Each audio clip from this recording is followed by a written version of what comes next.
Can't beat us, join us, please bring your coinage. We sink 3-pointers, money shots, all net, all vets. Bums we not, jet skiing in them sunny spots. With women edible like gummy drops. Dummy stop, dummy stop. No weapon form can intercept a storm. Once my intellect is on, I'm projecting all magnetic fields and interact with blacks with athletic bills.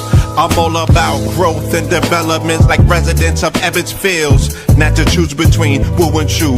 We wanna line them colors up like a Rubik's Cube and fade to black, yeah, the truest hue.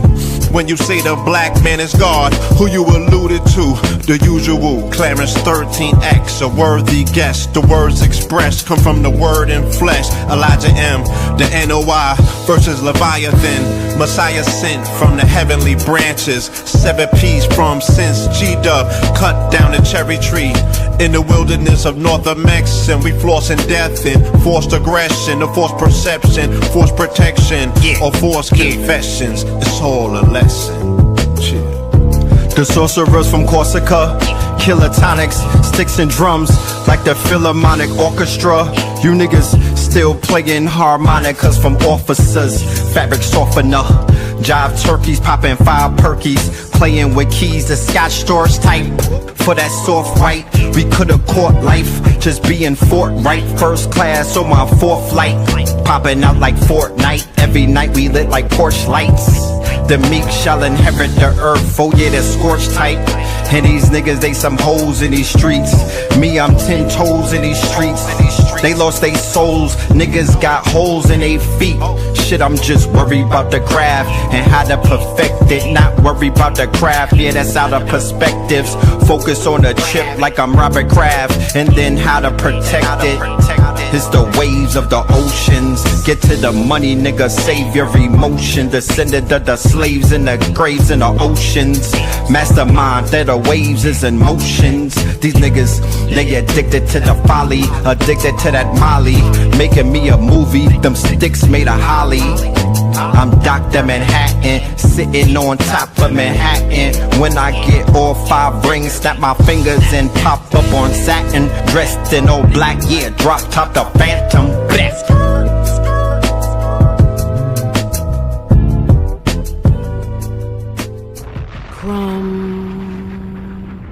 TV.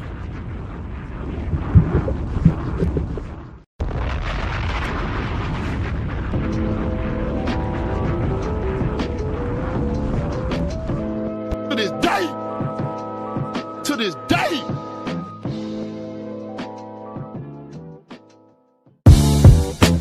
Can't beat us, join us, please bring your coinage. We sink 3-pointers, money shots, all net, all vets. Bums we not, jet skiing in them sunny spots. With women edible like gummy drops. Dummy stop, dummy stop. No weapon form can intercept a storm. Once my intellect is on, I'm projecting all magnetic fields and interact with blacks with athletic bills. I'm all about growth and development like residents of Ebbets Fields. Not to choose between woo and chew. We wanna line them colors up like a Rubik's Cube and fade to black, yeah, the truest hue.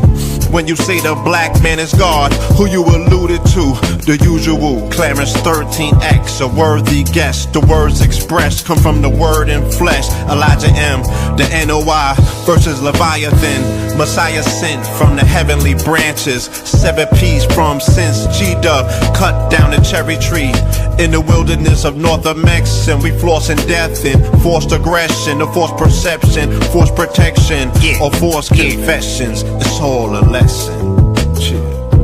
The sorcerers from Corsica, killer tonics, sticks and drums like the Philharmonic Orchestra. You niggas still playing harmonicas from officers. Fabric softener, jive turkeys popping 5 perkies, playing with keys, the Scotch storage type. For that soft right, we could've caught life, just being forthright. First class on my 4th flight, popping out like Fortnite. Every night we lit like porch lights. The meek shall inherit the earth, oh yeah, the scorched type. And these niggas, they some hoes in these streets. Me, I'm 10 toes in these streets. They lost their souls, niggas got holes in their feet. Shit, I'm just worried about the craft and how to perfect it. Not worried about the craft, yeah, that's out of perspectives. Focus on the chip like I'm Robert Kraft, and then how to protect it. It's the waves of the oceans. Get to the money, nigga, save your emotion. Descendant of the slaves in the graves in the oceans. Mastermind that the waves is in motions. These niggas, they addicted to the folly, addicted to that molly. Making me a movie, them sticks made of holly. I'm Dr. Manhattan, sitting on top of Manhattan. When I get all 5 rings, snap my fingers and pop up on satin. Dressed in all black, yeah, drop top the Phantom. Bless.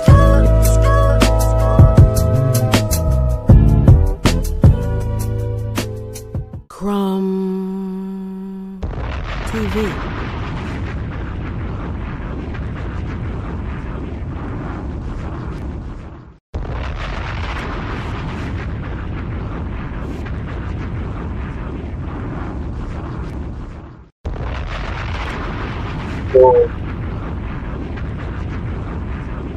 Peace to the family, peace to you and yours, peace to you and yours, peace to you and yours. Welcome to another episode of Third Eye Thursdays. You are now rocking with the best, yes. That right there. That's that Theta Waves. That's that Theta Waves featuring the Twin Pillars, Red and Blue Pillar. All right, off the Twin Pillar album. Coming very soon. Y'all look out for that. A lot of projects in the holster right now. You feel me? We just building up that energy. You feel me? But trust and believe we're gonna come with that good sound, that good music, what the people been waiting for. Yeah, you know what I mean? Because music right now they need resuscitation. So the Pillar's gonna bring that sound. The same way that we brought that sound 10 years ago, you know, with the Scorpion King. So 10 years later, we even doing it greater. You know what I'm talking about? So first and foremost, welcome to the program. Welcome to the platform on this beautiful Thursday. I hope everybody in the building is here in the best of health, both mentally, physically, emotionally. You know what I'm talking about? Financially. Yeah, I mean, I hope that check clears and everything is muy bien. All right. Shout out to everybody that was with us yesterday on WTF Wednesday. That was just a random broadcast out of nowhere. You know what I mean? And we was in a building 1,000+ deep. So I appreciate everybody that pulled up. We had real fun dropping them gems, getting that information out there and whatnot. Man, it's just keep coming though. It's nonstop. It's not. I literally could have did a show later on that night with more information that just started flowing. It's like the faucets are open. The faucets are open. This fire horse thing is really giving what it's supposed to give. This whole fire horse year, boy, whoo, shit burning. You know what I mean? It's been nonstop infernos ever since, even to this point. Yeah. Once again, pray for Colombia. They had the floods. Now they got the fire, purification. This is Colombia. A goddamn, I didn't even know they had volcanoes. What are we talking about? Did y'all know they have volcanoes in Colombia? And how the volcano, this is a volcano that just went off in Colombia yesterday, right? A volcano of fire? A volcano with fire? I didn't know they had volcanoes in Colombia. That wasn't on the goddamn that wasn't on the Wikipedia when I was reading it. They got volcanoes in the rainforest? Nah, Sway. That don't nah. Wait, are you dumb?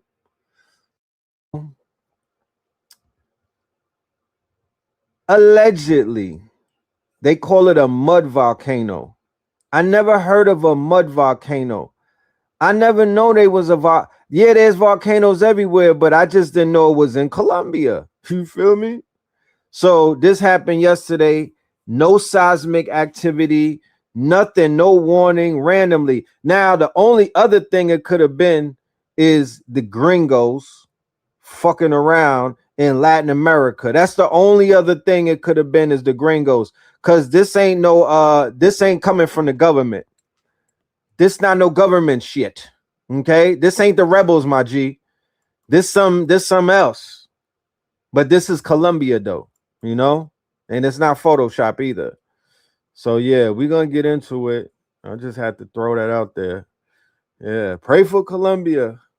You know, we hope nobody got harmed. And yeah, the earth is waking up. And we say pray for Colombia, not in we saying a pray that this waking up that we're saying, this pray that it keeps up, pray that Pachamama keeps rising up, pray that the ancestors in El Andalus in Latin America, what they call South America, stand up. They pray that they keep waking up.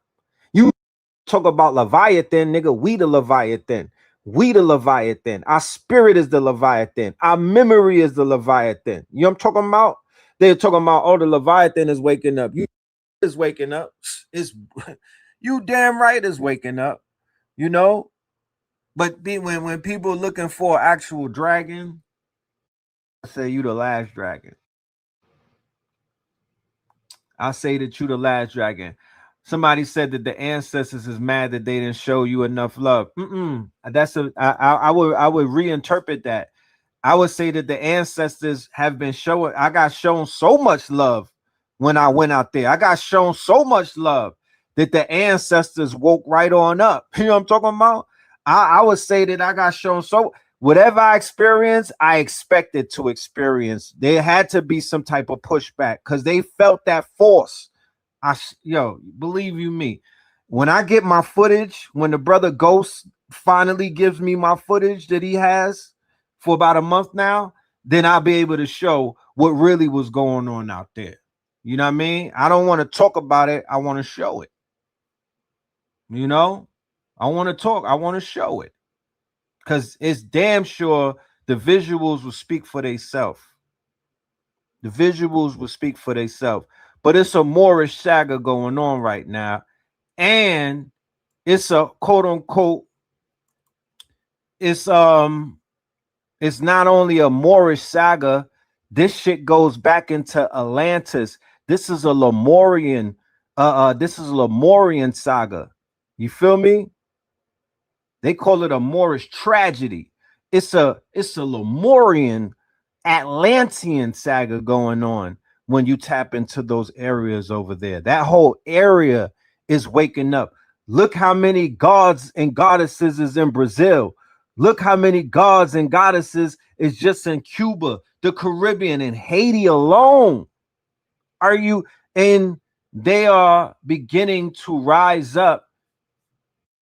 I have to give credit is due, and it's not singling out, but you got to give credit to what's going on in the United States of America as the spark, as the initial spark. All fires start from somewhere. All fires have a spark and whatnot. That spark, in my humble opinion, on 125th Street. Can I get an amen or a one in the chat? If you were there, if you witnessed it, if you were a part of it, if you felt it.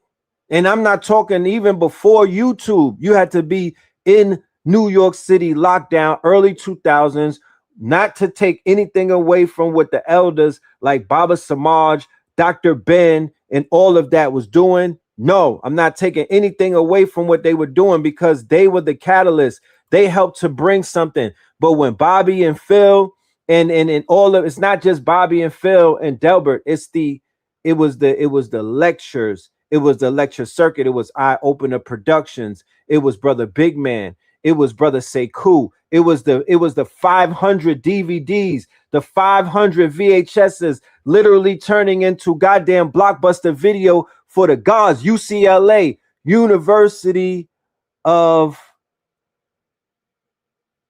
Consciousness on Lexington Avenue, taking over the bookstores and all of these iconic quote unquote institutions that were up when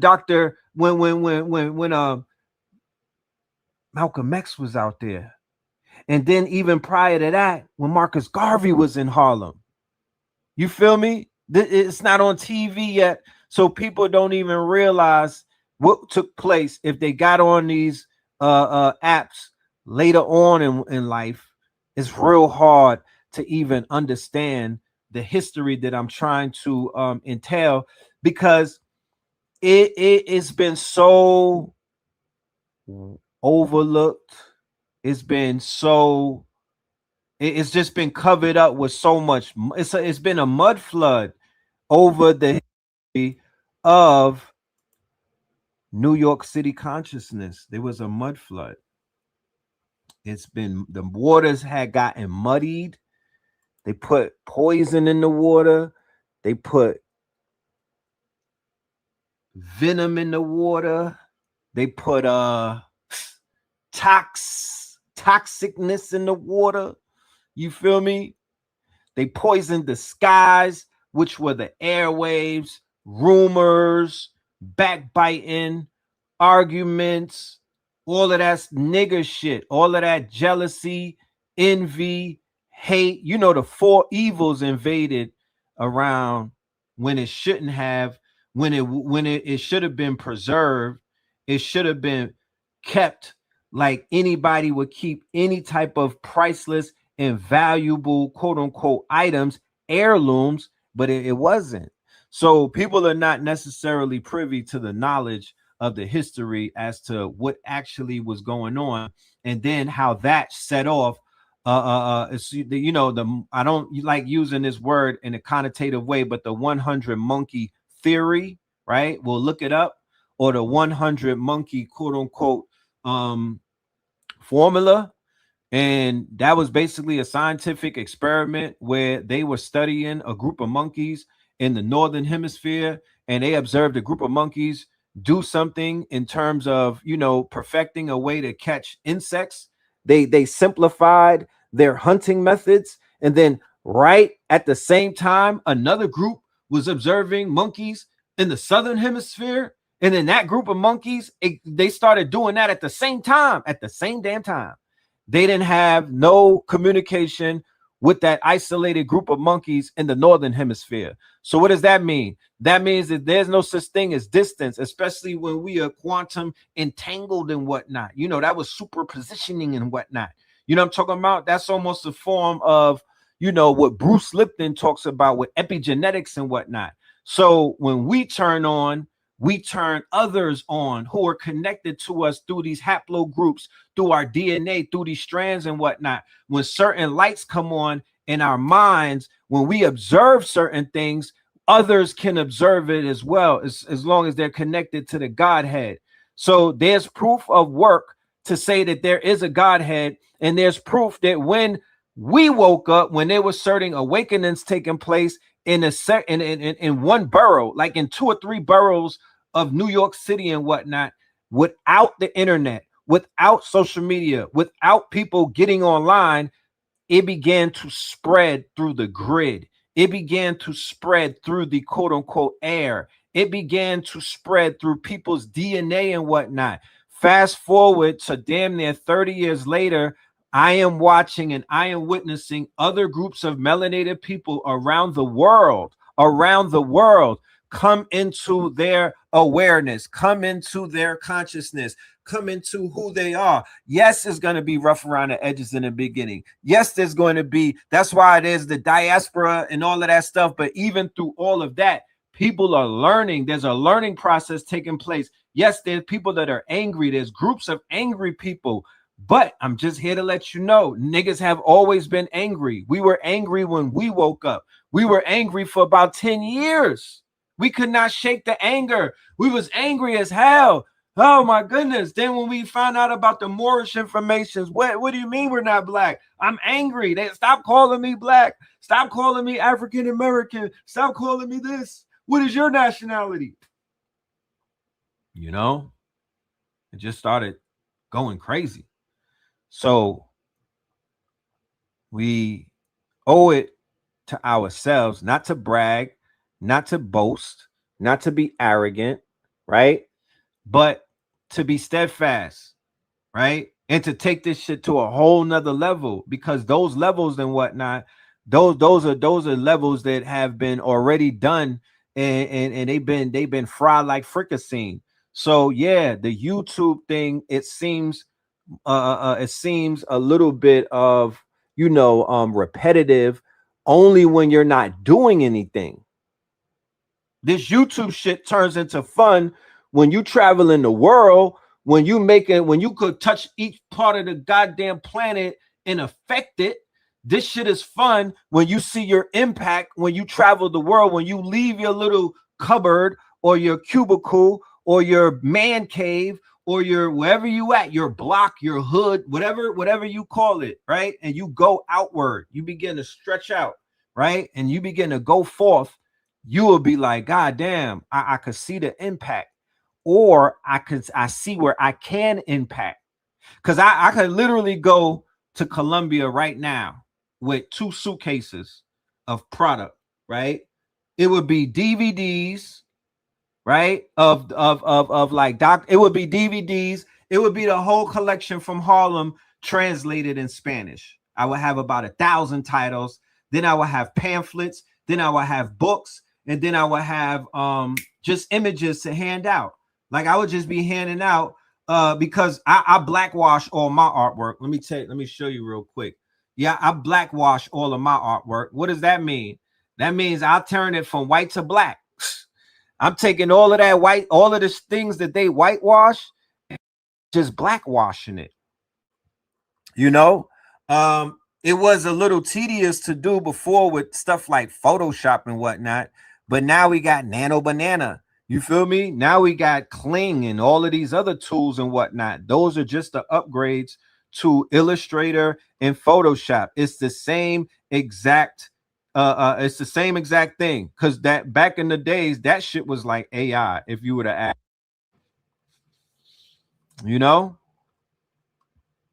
so I'm blackwashing my pictures, I'm blackwashing my shit. And the people in South America, when they get to see things, it's a language barrier, but pictures speak 1,000 words. I don't gotta talk your language. I be like, "Sí, señor, mi amor." You know what I'm talking about? Yeah, sí. You know what I'm talking about? We got the technology though. Yeah, shit landed in my hand. We got the glasses and whatnot. So yeah, we could talk. We understand what you're saying now. Yeah, there it goes. Yeah, right here. Yeah, we blackwashing. You know what I'm talking about? We blackwashing. Pictures and making them great again. Yeah, MAGA, make the Aboriginals great again. Okay. So I would just be handing shit out with some Spanish writing on it. You know what I mean? Wake them niggas up. You know what I'm saying? Because people be sleepwalking. So you gotta do things that is gonna cause a ruckus. Sometimes they're gonna be mad at the. Oh, what do you mean? What is? Okay. Look at your dad. You know what I mean? Look at Mr. Conquistador. You know what I'm saying? What's going on here? Huh? Tell me, Chico, what's happening? Y'all handing over your gold to the conquistador? Huh? The same one that got their foot on your neck? Yeah, you might want to talk about that. Ye are rich. Your niggas had gold, and you know what I'm saying? You had caves full of gold. Like, what's popping? Now they got our people living in squalor, right? So that's not going to last long. I promise you.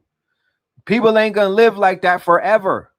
They're not going to accept that forever. That shit is going to fall real soon. I promise you. I shit you not. Them people are not going to accept the fact that they've been living in as have-nots amongst some people who done stole and pillaged, and I'm talking about from Africa all the way to Latin America. That's the awakening. That's the fire horse awakening. That's what's about to go down. And at the end of the day, either them people are going to show more of their fangs, or they're going to have to do something to acquiesce, because they at their wits end. They like, you know what? We're tired of playing this game of playing nice. That's how they feeling right now. That's how them people is feeling. The conquistadors is like, you know what? I'm tired of playing this game, man. Fuck that. Look,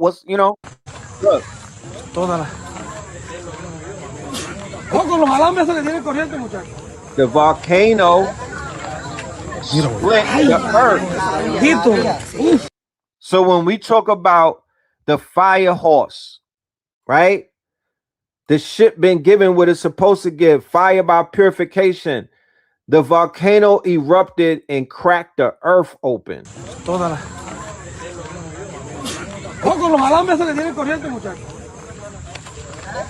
I hope the religious ones that live in those parts of the world get back into their religion, because you can't be religious and witness all of the things that's been going on in the last 30 days and not clutch your pearls. Okay, you got to get right with your religion, because somebody is saying something. Something's happening. Y eso está botando humo, ¿no crees? Sí, claro. Motherfucking Kraken woke up. ¿Cuántas vacas? ¿Cuántas? Mató como dos o tres. ¿Vacas? Sí. No, hijo de pucha, en esta hora, imagínate. Es como que va la tierra aquí. Es como que no está tierra aquí. So just to show you the level of explode, they call it a mud volcano. Go and look up a mud volcano. I've never heard of a mud volcano. That don't look like mud. That don't look like mud. That's fire shooting in the sky.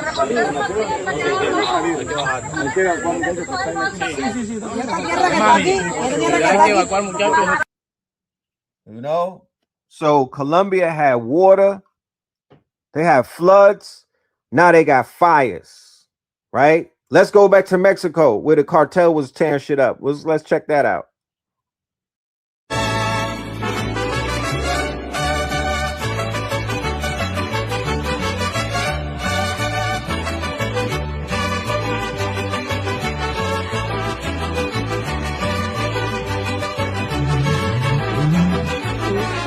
Yo soy el gavilancillo que anda por aquí volando.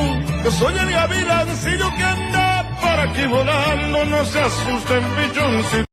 Yeah, they back to business, okay? They back to business, because one thing ain't gonna stop. Them tourists are not gonna stop spending their money. I know y'all saw the videos where the white tourists were looting in Mexico, right? I know y'all saw the videos where the the gringos, who were tourists, were looting, right? And the people were telling them to stop, and they was walking out of liquor stores and everything. Like, man, they was looking like pirates. Did you see that? So my prediction is, when I was over there, I came back and I was like, yo, the sentiments that they have against gringos and the sentiments they have against black Romans. What is a black Roman? Niggas that leave America and act like the gringos. Niggas from America to go abroad and act Roman. That's the black Romans. And they doing that. That's the passport bros. Okay. You're going outside of America to solicit prostitution, right? You're not bringing no cultural exchange. You're not teaching them people nothing. You're not bringing any, you're creating, you're messing up the economy. They blowing that dust in your faces and whatnot, lining niggas up, murking niggas. Now people find out about that flower that knocks people out because of Epstein. But they've been doing that. They've been lining people up. They doing a lot of foul-ish outside of the Americas to people because they're tired of them. A lot of people are reaching their breaking point. Okay? So when you when you don't add on, when you're not a part of the contingency that's adding on, when you're not a part of the contingency that's going up against the beast, when you're not making that shit known, the minute they see you, they don't see it. They're not seeing it on these niggas. They don't even know what they're seeing. But they're not seeing freedom fighter. They're not seeing somebody that's spiritually aligned. They're not seeing warrior. They're seeing black Roman. They're seeing a motherfucking opportunist. They're seeing a goddamn pillager. So now the passport bros have turned into a lick. You feel me? Now they out there scouting and now they a lick. So when you think about it, when you move around, you got to move around with that knowledge that you might get quote unquote mistaken for a passport, bro, if you just wanted to travel to South America, Central America, Latin America, Caribbean, they like, yeah, this nigga's a lick. He's a trick. And you might even get mistaken for one of these low lifes. But that's low life activity. You know? That's low life activity.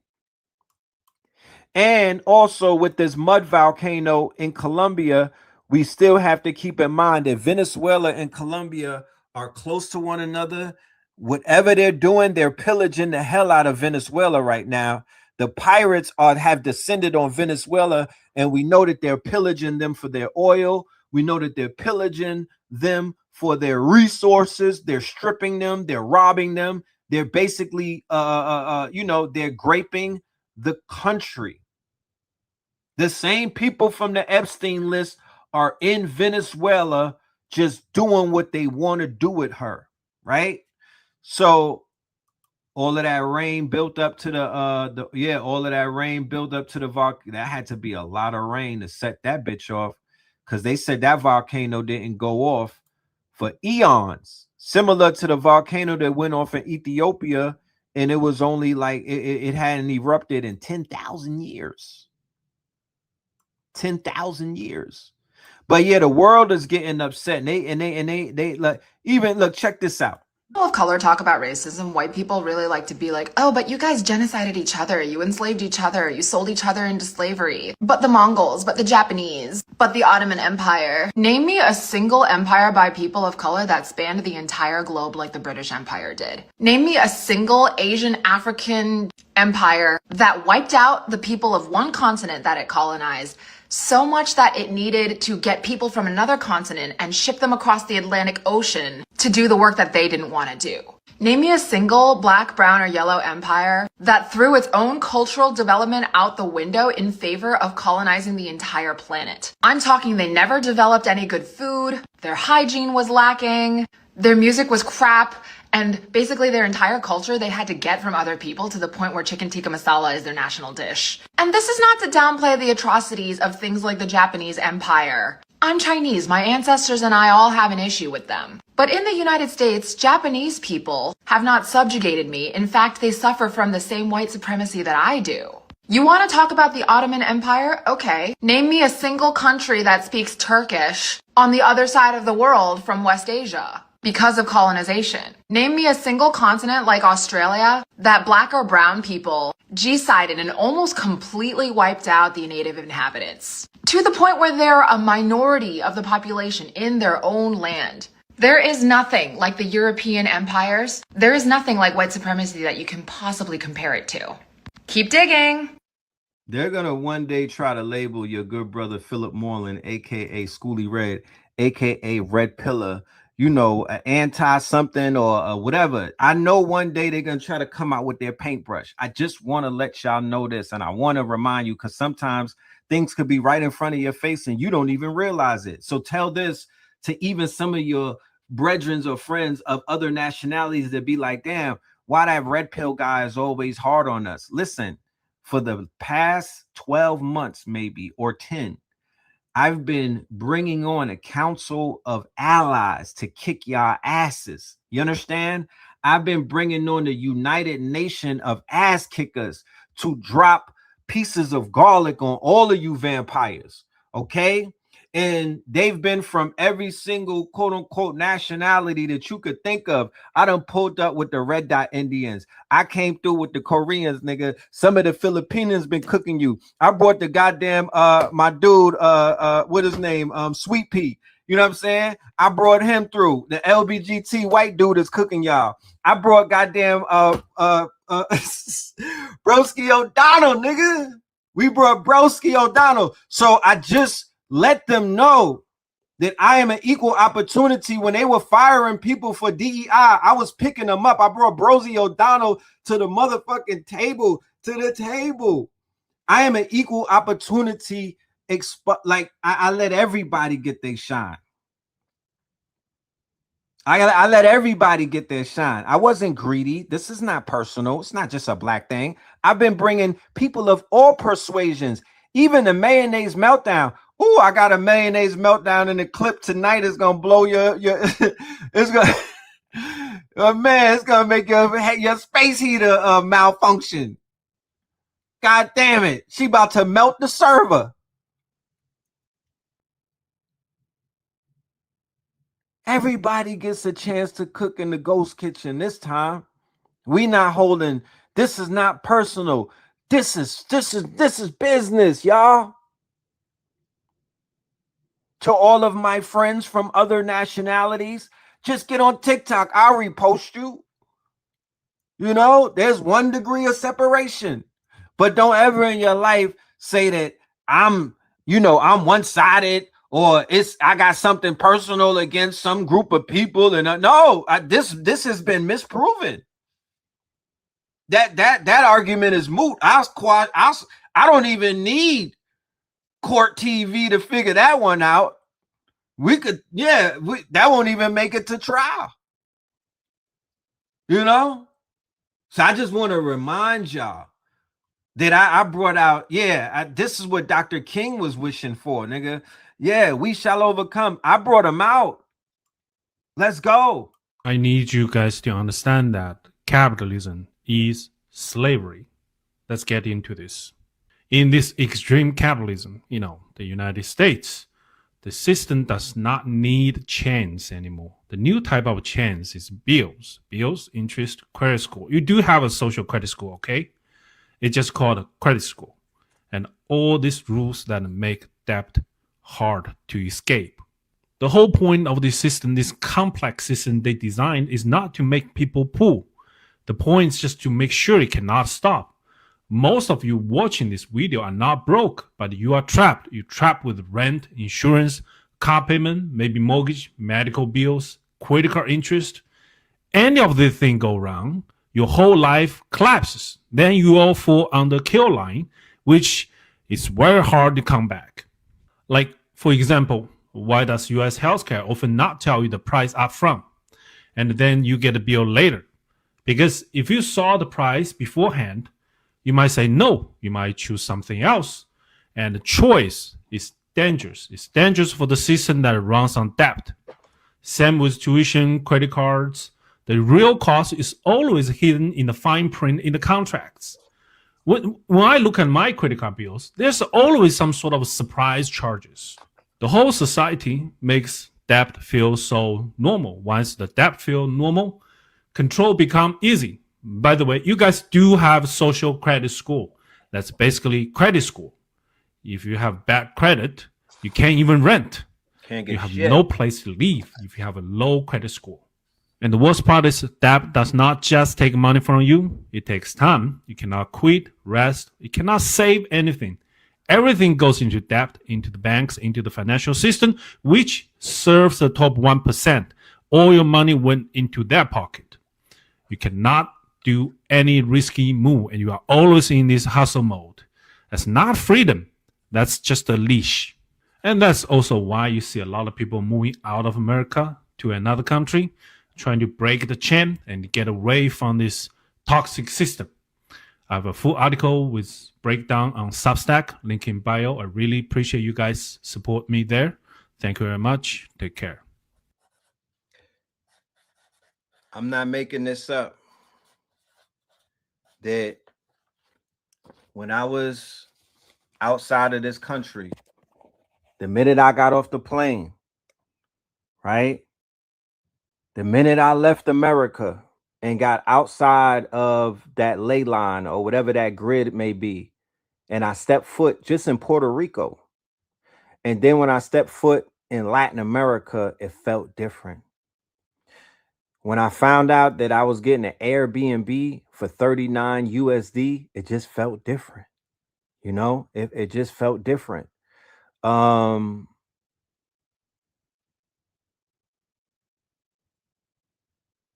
understand why people are leaving America. I understand why people are this dream that they sold people. It's not, the shit fell apart. It fell apart. It's not real. We have to have this conversation. We don't have to do anything, but I think that we would come to more conclusions to have a real grown conversation about doing something that's going to create some type of new solutions, right? Because man, this is a sign that the West is quietly collapsing. Check it out. More and more sign that the West is quietly collapsing. More and more people are sleeping in cars, vans, and tents across wealthy nations, once seen as untouchable. Not because they're unemployed, not because they're reckless, but because the price of simply existing has exploded. So when I think about, what's taking place around America right now, right, where this situation, this phenomenon that this lady is speaking on and whatnot, I was made aware of this a few years ago, right, by people who were basically living in RVs and whatnot. And they were like, yo, we in RV parks, right? We could drive from state to state, and there's RV parks that are literally like little cities and whatnot.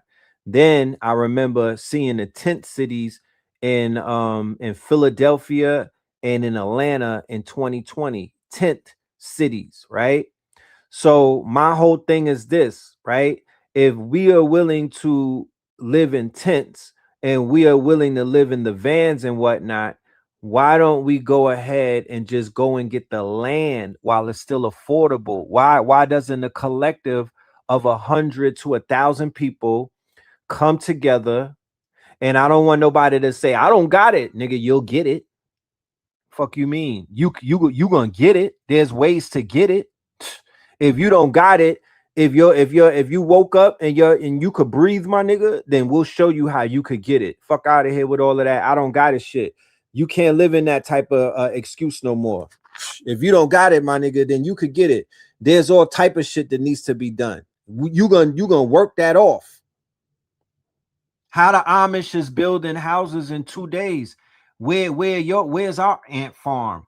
And they don't even have electricity. The Quakers and the Amish is putting up houses in 1 day. But I'm here to let you know,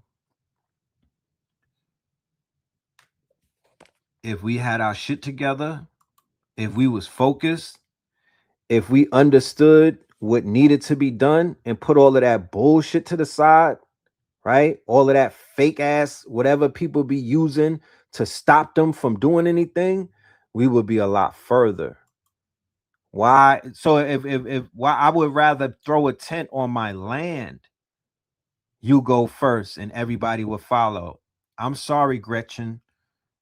I don't want nobody following me when I go first. You're not allowed into what I'm doing if I gotta go first. That's not how I'm moving in 2026. You know what I'm saying? That's not how I'm moving in 2026. I'm not carrying nobody. I'm not carrying nobody, Gretchen. You feel me? I ain't doing shit for nobody. I'm not opening up the door for nobody. At this point in the game, I'm shaking the dead weight off. So that's what I'm saying. Like, it ain't about you do it. No, it's to the point where fuck that. It needs to be done. It needs to be done. There ain't no followers. Everybody is a leader and whatnot. It ain't no followers. They've been in training for years to be leaders. Yeah, Blue Pill has the solution with the farming. I wish he would he goes live on Instagram. I'll start uploading some of them to the tube and whatnot. But Blue is laying it down solution based. The Facts Initiative that started 10 years ago, solution based. You feel me? Very much solution based. And when you see it resurface, is going to be a lot more put together. That was just a framework that we put out there. That was just a framework that we put out there when we launched the Facts Initiative. But what did that idea create? multiple businesses, multiple entities, multiple brands. I remember talking about food, art, clothing, technology, and shelter in 2016.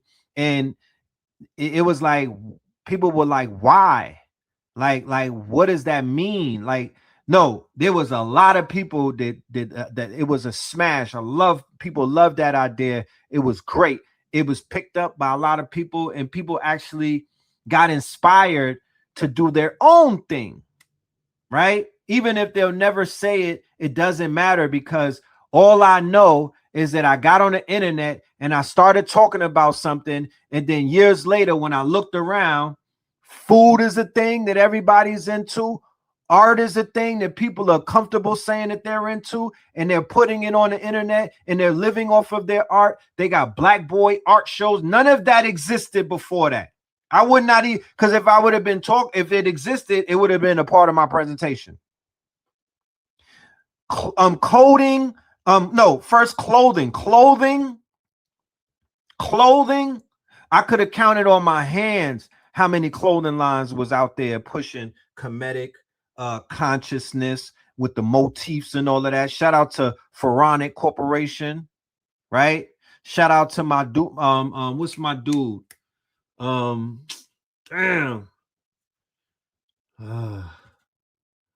Trying to remember. He was out in New York. He was crushing it and shit. You feel me? There was a handful on my hands. Then I remember coming to Atlanta, I seen athletics and whatnot. And he was like, yeah, I was inspired as to what I seen y'all doing and whatnot. That came off the streets of New York City, where people were looking at us like we was like something was lacking in us, because we had the nerve to not be doing a 9 to 5 and punching the clock and going to work. You know how many people talk crazy about the God? Huh? Push back. I didn't even know how to spell entrepreneur. You know what I'm saying? Entrepreneur. Nobody was talking about that. Nobody was claiming entrepreneur. Nobody was beating on their chest about entrepreneur. All of that, like, bro. I'm looking at old videos. I'm like, yo, what if one of these financial groups because they said, yeah, what if they got their hands on all of this stuff and just start jacking?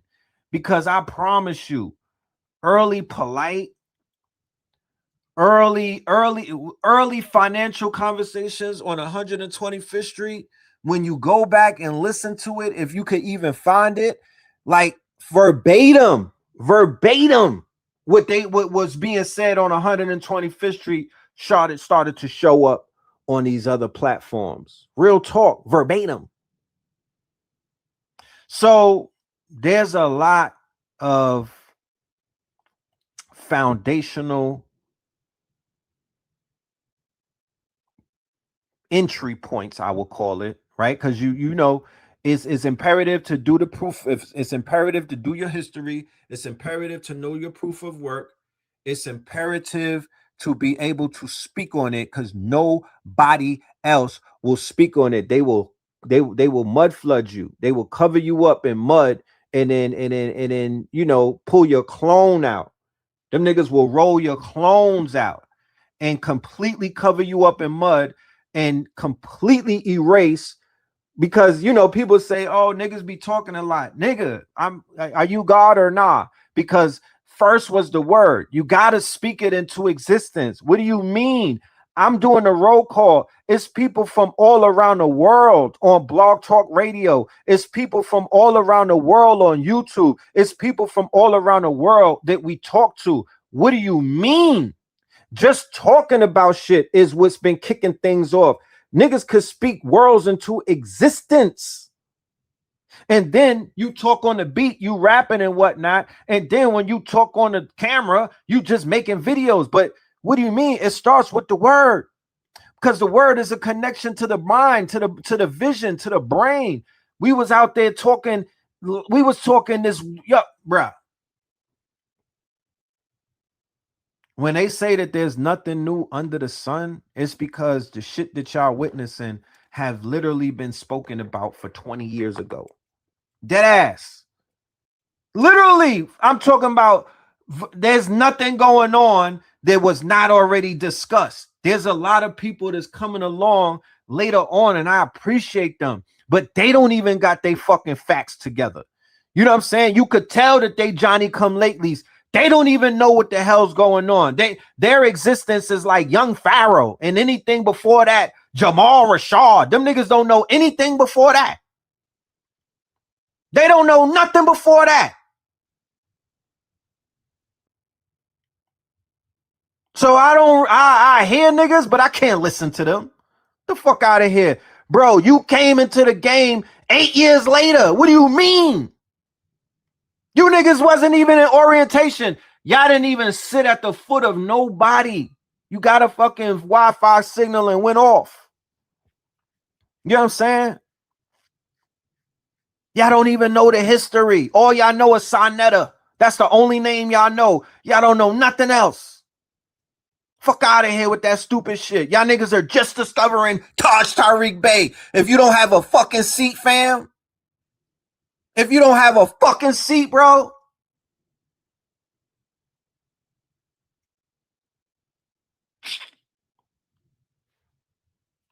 Niggas is fucking up the airwaves with all of that dumb shit they be talking, bro. Where you come from, where y'all come from. Don't talk about nothing that you don't know, fam. You looking crazy out here. Are you dumb? Nah, for real. Are you dumb? Because y'all sitting around looking real dumb these days. Where's your fucking action at? Where's the action at? I don't see a lot of them outside, bro. The days for being inside. Why y'all not outside? Why did we start outside, but all of these YouTube niggas is inside the house? Y'all don't even travel and shit. Y'all be in your house and whatnot. Y'all be in weird rooms and whatnot. Why y'all don't come outside? Are y'all on house arrest? Are you niggas is on some type of house arrest? Are y'all not supposed to be in other neighborhoods? Like, what's happening, bro? I think these niggas got ankle bracelets. Or they offenders or something. Get outside, man. All of that. Y'all can't be inside the house on YouTube no more. Why don't y'all touch hands with people? Why y'all niggas don't touch grass? Where's the action? We already did the talking. We did the heavy lifting. Why y'all not acting on it? Why y'all out here swagger jacking and taking bars and whatnot? Y'all niggas is plagiarizing, but you're not acting on nothing. You're not acting on nothing. We need more. You need more. We don't see you. Single minimum wage workers are no longer renting apartments. They're parking behind supermarkets, hiding in industrial zones, and turning back seats into bedrooms. Buying a home has vanished for many. Renting is barely possible. Shelter is becoming optional instead of guaranteed. Full-time workers are being priced out of roofs. Rent now consumes 60 to 70% of paychecks. Food climbs, fuel climbs, utilities climb, but wages barely move. So people adapt the only way they can. In Los Angeles, entire streets glow with van windows at night. In Australia, families sleep near beaches because leases are unreachable. In the UK, van dwellers hide from council fines just to rest without being moved along. The promise used to be simple. Work hard and you'll own a home. But housing stopped being sleeping in cars, vans. Are you persecuting people who were born 20 years after you? Not really. A lot of the niggas that I'm talking to is old as hell. I ain't talking to nobody born 20 years after. That's not who I'm addressing. You know what I'm saying? And for the young whippersnappers, I don't care if you're 2 years old. Get outside and do something. What are you talking about? If you could sit down and watch a video, then you could do something with yourself.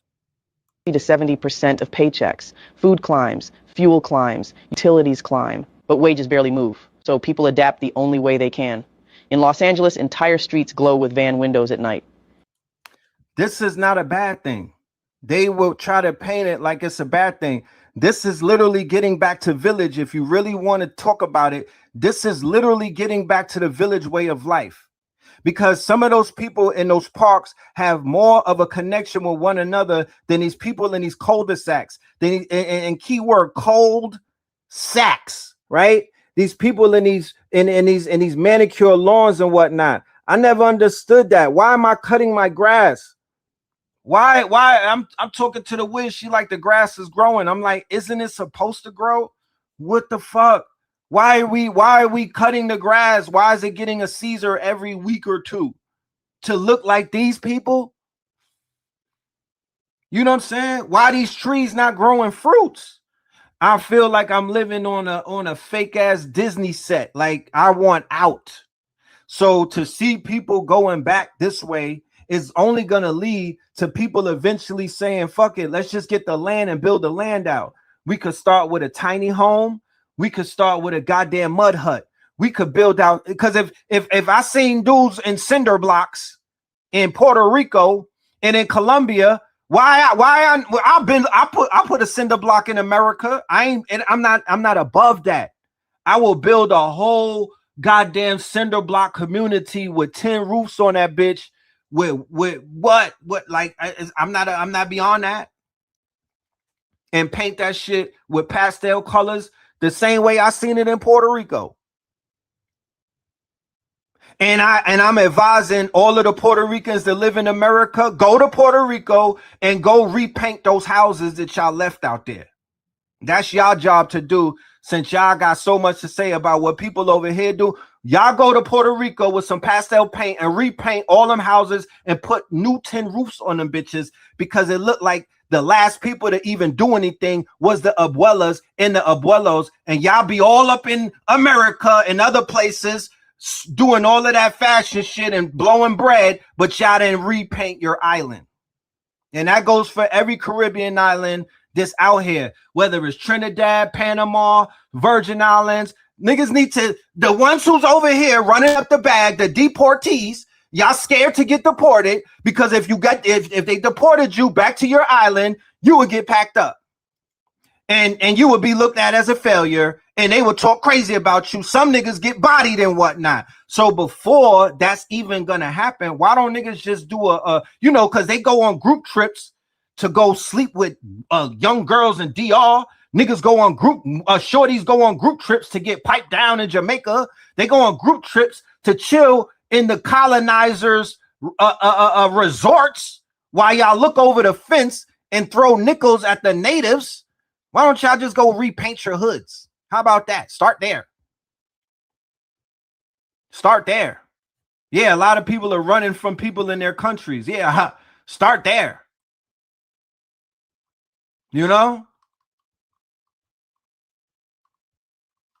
You're going to paint murals? Dope. All I'm talking about is gentrification, ladies and gentlemen. Somebody who got moist earbuds, they'll be like, oh, he's talking down. No, I'm talking about gentrifying where you come from, so nobody else got to do it. I'm talking about regentrifying where your ass come from, so nobody else got to do it. What's wrong with that? How is that out of line? Tell me. I hope I'm not disrespecting anybody, but why are we waiting for hook-nosed people? Why are we waiting for real estate agents? Why are we waiting for anybody to come into our native lands where our grandparents and our people are from, and they got to come and beautify the shit that we should be beautifying? What do you mean? That don't even make sense. If you're in America, because listen, you can't say, once you travel outside this bitch, there's nothing that nobody can tell you. There's not a thing that nobody could tell you about the state of the motherfucking world at this point. All I needed to see was once. I just needed to see it once, and I understand what I'm looking at. Okay? Niggas is over here with this American gringo mentality. The minute you get over here, you forget about the shit that you came from. And for some odd reason, you develop this, you start looking at niggas through European eyeballs, and you got the nerve to judge niggas over here.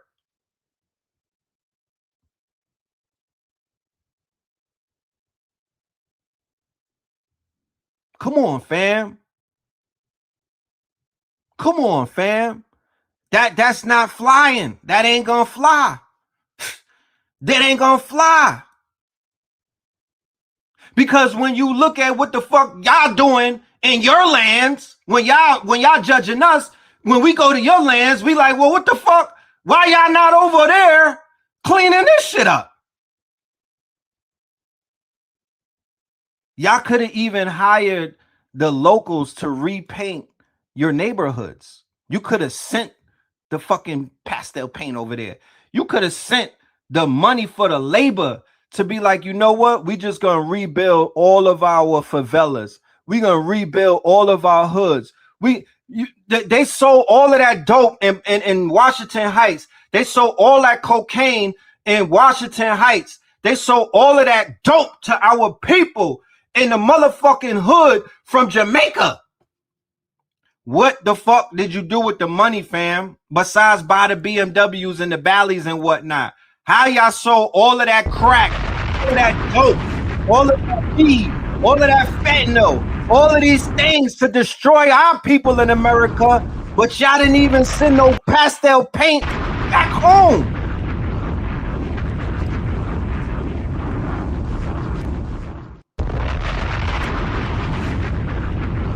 Where did the money go? Oh, it went to Gucci. It went to Louis. It went to Nike. Okay. It went to the Russians that were selling you fucking empty jewelry, empty gold chains. This shit sound like a bag of forks when you throw it. Huh? They were selling you hollow jewelry, 10 carats, posing as 18 carats, huh? Trans carats, right? You niggas was buying blood diamonds and a bunch of other shit, Travel Fox and whatever, Paco jeans, but you wasn't sending nothing home because them barrels that you send home, no, nigga. It starts with the real estate. It starts with the real estate because anytime you allow tourists, Europeans, or anybody to ride through where you come from and spit and look down on you so they feel like they could pillage you and they could do your people all type of ways because they'll look at it and be like, man, I could get away with a bunch of shit.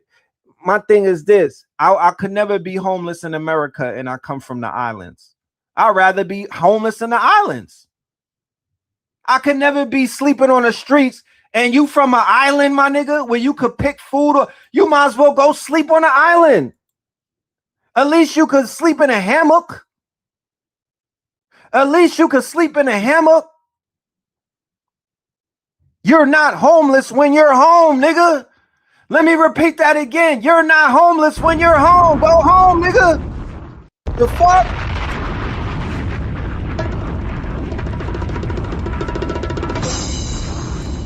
I'll be a fucking stowaway. I'll Mac a Becky for a motherfucking plane ticket before I'm homeless and I'm from an island.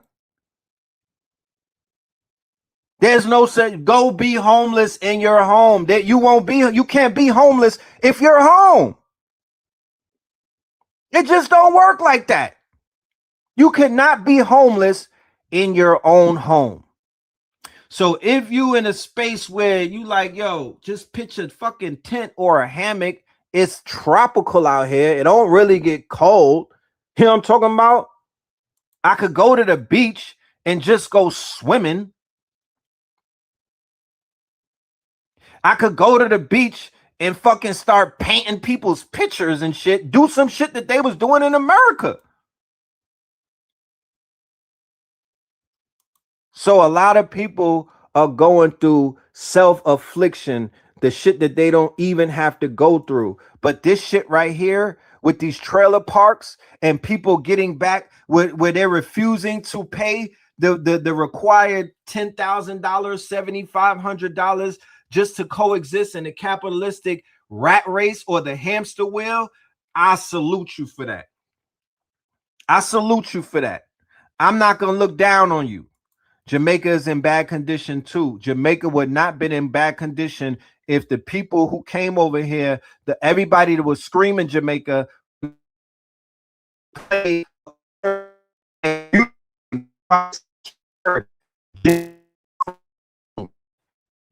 don't gotta be a gentrify. You don't have to be the gentry to gentrify your neighborhood or your home islands. You don't gotta be the gentry to regentrify. They got a whole pamphlet on how to gentrify shit. There's like a whole guide.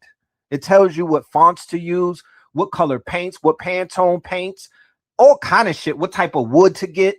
Like, they have a course on this shit.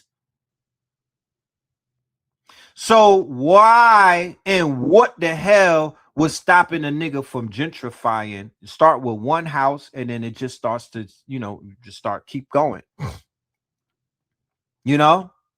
So then when you do go back, it's beautified. If you do get deported, you're coming back to something that you helped to beautify, to gentrify, to upgrade. Like I said, it looks like the building stopped with the abuelas and the abuelos. So why didn't the young generation start rebuilding? Where is the building that the younger generation has done? Why does it look like in Puerto Rico and fucking Bogota and goddamn Virgin Islands, all of these places, it looks like they stopped building in the 50s?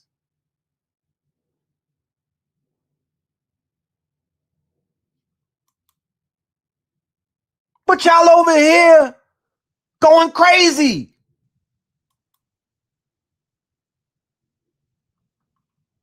So I'm just like, that niggas is lacking, bro. That's a huge lack on a diaspora's end. In Australia, families sleep near beaches because leases are unreachable. In the UK, van dwellers hide from council fines just to rest. So white people, bro, white people, the same ones who sold us out, the same ones who kept them secrets on their fucking chest all of day, the same ones who supposed to have benefited from the system that crushed us, the same ones who are 8 times out of 10 motherfucking aliens and goddamn migrants wherever they are. Their dreams are not even coming true. They can't even make it with all of this shit handed to them, fam. Look at that. Look how the ball bounces. Just to show you that this shit is falling to pieces. Just to give you further proof that this shit is that this shit has come to an end. Just to show you further proof that this shit is not what they say it is, fam. And our people doing everything to be white. Our people doing everything in their powers to be that white status. Our people will sell their own motherfucking people out. Hey, Charlie Rango. Our people will motherfucking throw their own people. Hey, Jesse Jackson. They throw their own people under the bus. You know what I'm talking? Hey, Al Sharpton. You know. Calvin Butts. Charlie Rango, the ones who sold Harlem out. They're not even here with us anymore. You doing all of that selling out. Your ass ain't even there to enjoy your motherfucking sellout. The last Mohican standing is Al Bobblehead Sharpton. Okay? These were the ones who kissed the ring of the Clinton Foundation when he moved to Harlem and they started to pillage that historically melanated, quote unquote, Wakanda-like community. But everybody who was a part of that sellout, they are no longer even on this planet anymore, fam. And they thought that they were going to live forever by selling out historically black Harlem to these goddamn mongrels and whatnot that have completely bleached that place and turned the price of living to such a high degree that our people are literally having heart attacks on rent day.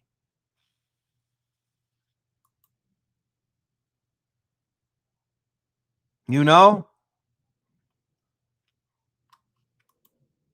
You stay locally on the island and can't even take hot showers in Jamaica, low water pressure and unfinished homes, potholes, trash everywhere, and mangy dogs. Facts. You know? Facts. So many of these islands have signed contracts with the devil. When they got into selling dope, it was really the drugs that started the curse. The drugs, the petroleum. Remember, we talking about the curse of the petroleum, the petrodollar, the petro oil, the petro pharmaceuticals. With all of this on Saturday, trust me, I can't give away all of the bars right now because I don't want things to happen where they start, you know what I mean? They already got their eyeballs on the channel. But yeah, all of that petroleum-based oil stuff, that's the petroleum polyester clothes, the nylon, the microplastics, all of that is oil. The shit you see in Venezuela, the shit you see going on with Cuba, oil-based, petroleum-based, the Middle East shit, petroleum-based. So We just got to have a greater understanding as to what the hell is going on, right?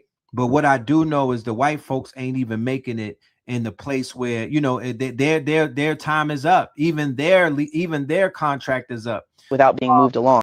These Irish, these people from Irish descent and Italian descent and other descent that wasn't and they wasn't white originally, they might lose their white status moving forward. They're in danger of losing their status as well.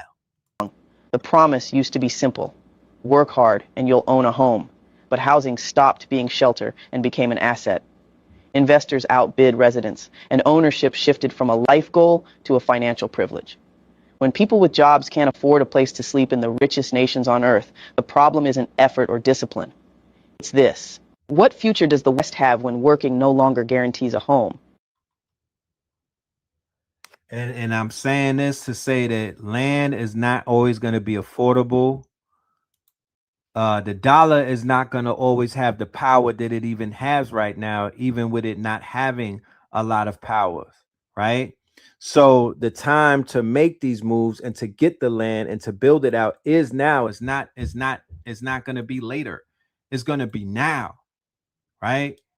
So the same way that we could gather to go to Stone Mountain, I love Stone Mountain, it's great and everything, but we could go to a mountain and climb the top of that mountain and then make the announcement about all of the land around that mountain that we own. It does not have to be Stone Mountain. We could find any one of the crystal mountains that are out there and bring our people, climb that mountain, but we own that land. We own acres around it and we start building and whatnot. That's what we could do. That's what we could do. I won't look no type of way at a nigga living in their, sleeping in their van, in their car. You could sleep in wherever you want, as long as you're on a land and your name is a part of that title and whatnot, that allodial title. What are we talking about? You feel me? And it don't have to be one land. It could be multiple lands. Our elders, the ones that have put in mad work, they deserve to go somewhere when they're finished their work, somewhere in paradise where they could just chill, pay no bills. You feel me? And just, you know, and be and just live out the latter years of their life without no stress. Have some clean food, clean water, clean air. They'll be able to ground. They'll have somebody on deck that comes and gives them some therapy, yoga, Reiki. Why not? What about our parents? What about our grandparents? What about the elders that deserve to get off the hamster wheel? They're not going to be the ones to get them off the wheel. It's going to have to be people that are willing to put in the effing work and whatnot. Right now, listen, and I'm going to say it, and I'm not going to keep pushing the thing. The AI has reached a level, right? Let me see if I can pull something up. The artificial intelligence has reached a quote unquote breakthrough level to whereas you're able to do shit that you haven't been able to do ever before. Let me see. And for 36 hours straight on my computer and built me a production-ready SaaS app ready for payments that I will be launching later this week. To achieve this, I use my own custom combination of the Get Shit Done framework as well as the BMAD method with one special addition. I'll cut to the chase and tell you the breakthrough unlock that I had with this method, which is basically just adding one key step before creating that big master plan that scopes out your entire plan for your project. This step kind of forces Claude Code to take a step back and engage in sort of a meta planning session where it evaluates all of the possible tools, MCP servers, skills, or browser access that it might need to actually replace all of the tasks that the human might need to do, like configuring API keys or dashboards, to get that software to that final 100% live, deployed, ready to accept payments, and has user monitoring built in. After configuring tools, now Claude Code can autonomously, during the development process, go to the Stripe dashboard, the Vercel dashboard, and the PostHog dashboard to actually configure those external services and test them before deployment. If you want access to this system, I just dropped the full skill in my SKOOL link in bio. You might not have understood a word that my boy was saying, but in so many words, what he's saying and what I'm saying is that AI has reached a limit to where it is now doing the work. You don't have to do the work anymore. You are now an operator. You are now a controller in the God equation, generator, operator, destroyer. You are now an operator. Okay, what does that mean? that means, like I said in the final 9 to 5 workshop, that we are now in a day where the AI is going to do the work for you. You could have a 9 to 5 and have AI building your quote unquote app. You could have an AI making websites while you're at work. It could be writing out books. It could be writing out anything. It could be doing anything. Look how many people are in the I'm so proud of y'all that y'all out, that y'all doing the work. You feel me? I'm so proud of y'all that y'all doing the work. So everything has changed. The world has changed. They didn't make that announcement because they're distracting everybody with a bunch of the negative shit, like the Epstein rabbit hole, a bunch of things to get people reacting. But literally, the world has changed for the better. And this window, I don't know how long this window is going to stay open. But what I do know is while this window was open, I don't even want, bro. When I go to sleep, I'm upset because I'm like, how can I buy some time to stay awake? Can I? Is there anybody I could pay? I want to stay up for 72 hours and not close my eyes. That's how lit it is right now. Because when I go to sleep, I wake up and I might forget some shit because there's so much that could be done right now that you've been sleeping all your life so you could stay awake now. You've been sleeping all your life so you could stay up now and do what needs to be done. So what's required of right now in February? You gotta disappear for 6 months. You gotta disappear for 6 months. When I mean disappear, I don't mean, what I mean by disappear is lock in. You gotta cut everything off and lock in for at least 6 months and run up as much as you can so you might not have to work for the next 6 years. That's what this about. This is about going so hard. But when I'm talking about lock in, I mean discipline. I mean, you got to 4 a.m. You got to ground. You got to work out. You got to change your diet. You have to get into some type of spiritual practice, whether it's, bakwa, whether it's yoga, whether it's anything that you might be doing, but you got to lock in right now. I shit you not. And if you're one of those people who go heavy on a plant-based psilocybin to open up your mind, my genius, go all the way in, set up a tape recorder and have a notebook pad next to you and write all of those ideas that are coming. It don't matter how big those ideas sound. If you're not thinking astronomically, like delusions of grandeur, if you're not thinking Galactus, where people be like, I can never see that happening, you're just not thinking enough. The people that are going to win right now are the ones with the imaginations and the ones who've been already thinking of the future.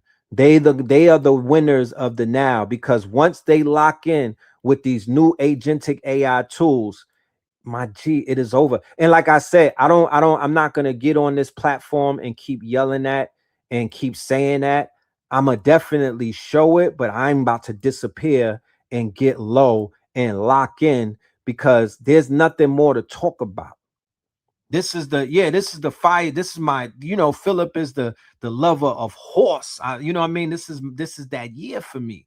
So I got to really get low and I got to do what I got to do. But when I work for the people. This is not an individual thing. I work for the people. I am working for the collective. I am working for everybody that I have got in front of for more than a decade, damn near 30 years now. And I've been talking this shit. So I gotta show and prove. I gotta, I'm talking about, I gotta pull up, my niggas. I gotta hop out. You know what I mean? But the show ain't over. The game is not over, my niggas. We gotta get these touchdowns. We got to get these touchdowns. So that's why I built the Imaginarium, so we can start making movies and whatnot. We can make comics. We can make toys. People might be like, what's that going to do? That's going to program the mind of the youth. That's going to program the mind of the youth. You know what I'm saying? The minds of the youth, my G, because they coming up next. They the ones that we doing this for. They're the ones that's gonna benefit from this. So yeah, we got the Imaginarium School. You know what I mean? Shout out to everybody that done signed up. We already passed the 100 marks and whatnot.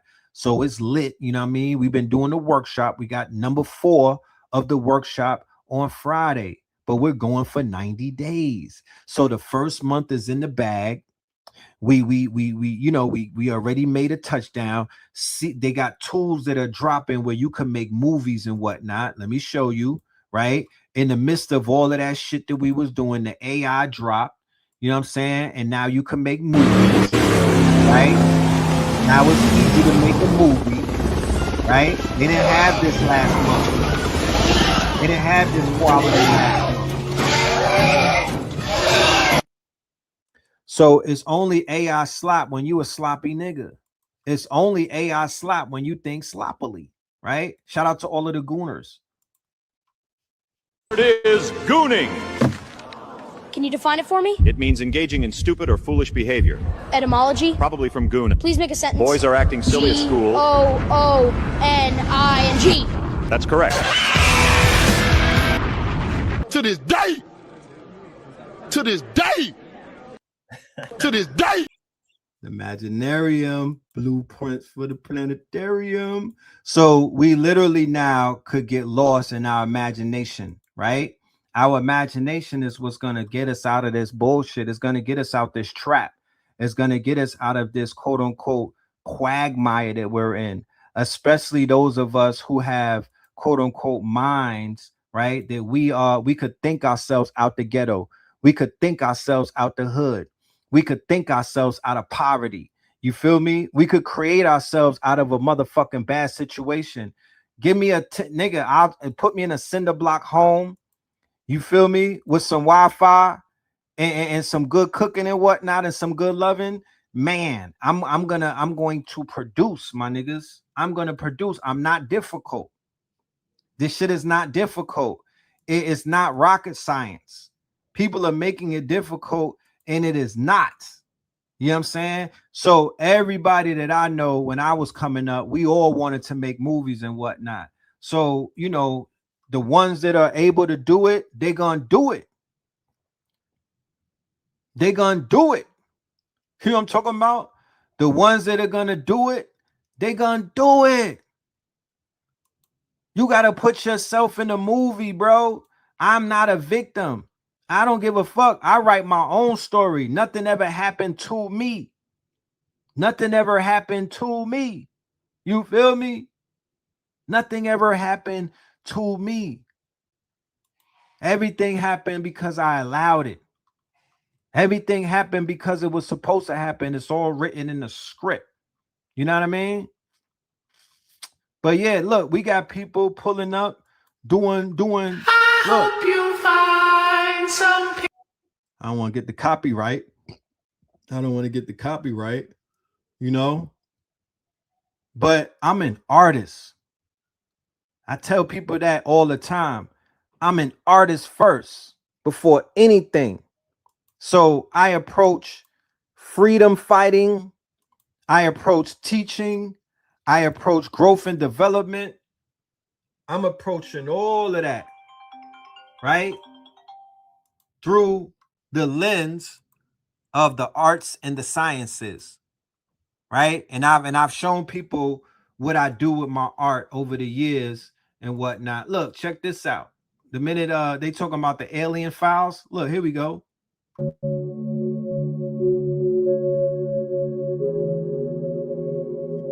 Right?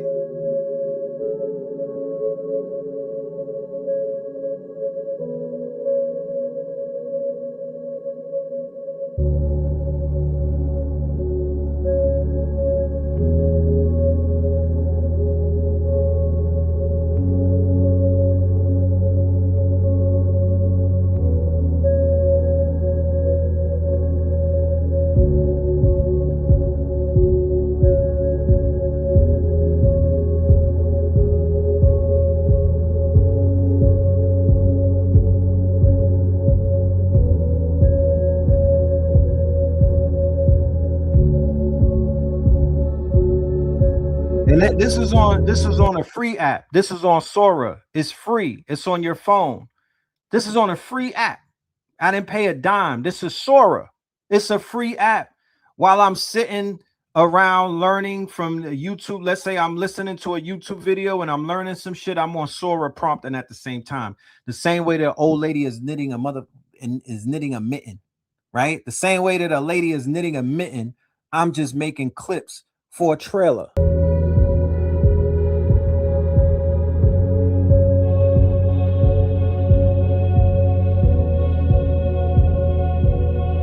But I get the opportunity to expand my mind, right? Because in this art right here, it's like in 3 dimensions. It's a dimension where it's like a video game. It's a dimension where it's like a cartoon. Then there's the real life dimension. You feel me? These are things that I'm just doing in my spare time. You know what I mean? But I will have vertical soaps. I will have, look, this is what they trying to give us. This is what we got to deal with. Heard about this new controversial character on a show called Hey AJ on Disney Junior. Wow!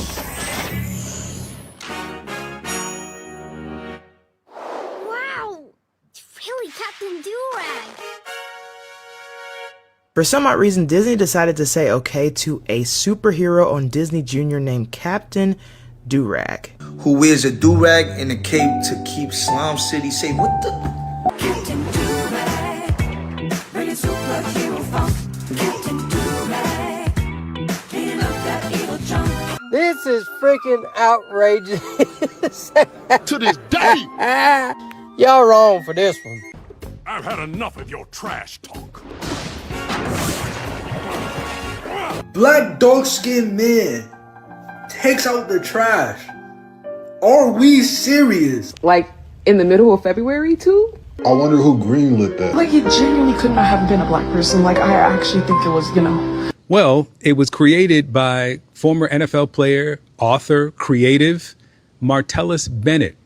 And he's a black man. I don't care who made it. Y'all.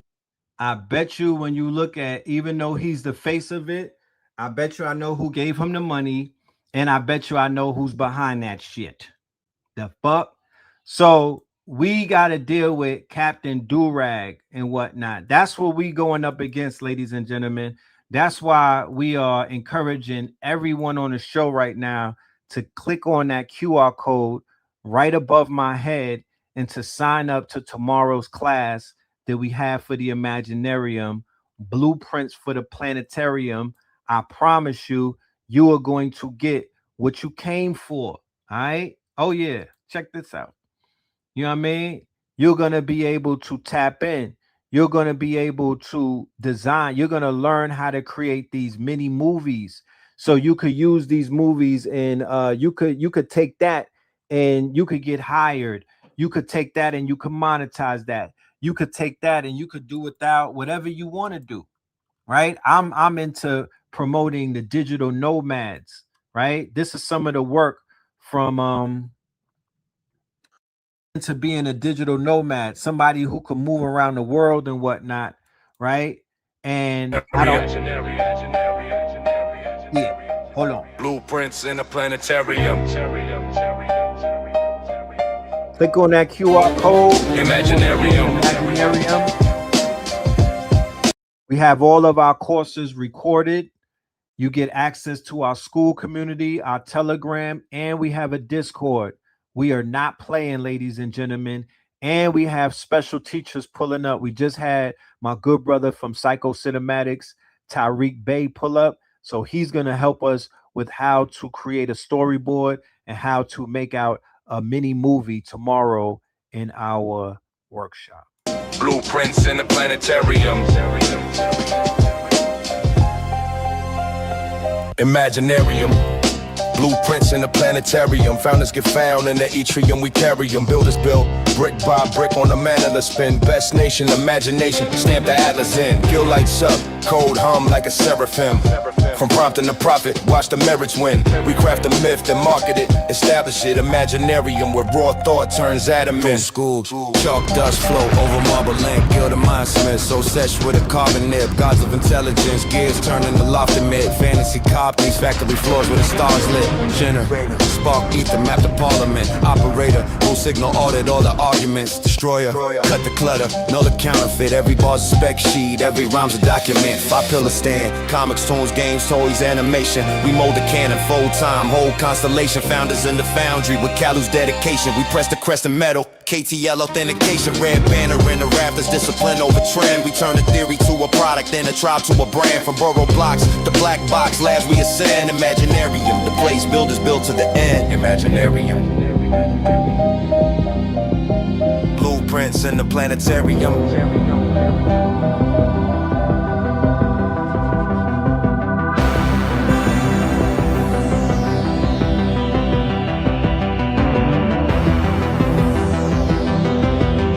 Yourself in any world that you want to be in. Put yourself in any world that you want to be in. Everybody have a favorite movie. Everybody got a favorite show. Everybody wants that, or if you don't have one, you probably got one in your mind and whatnot. You got one sketched in a notebook somewhere. If you're a rapper, you create already with your pencil and your pen. You now make the visuals of that world. Don't let your label do it for you. Don't let some dude, a rock star who climb mountains and whatnot, like they said on the Wu-Tang song. You know what I mean? Don't put it in the hand of one of those people. You know what I'm saying? Nah, you do it. You build your world. You create your environment.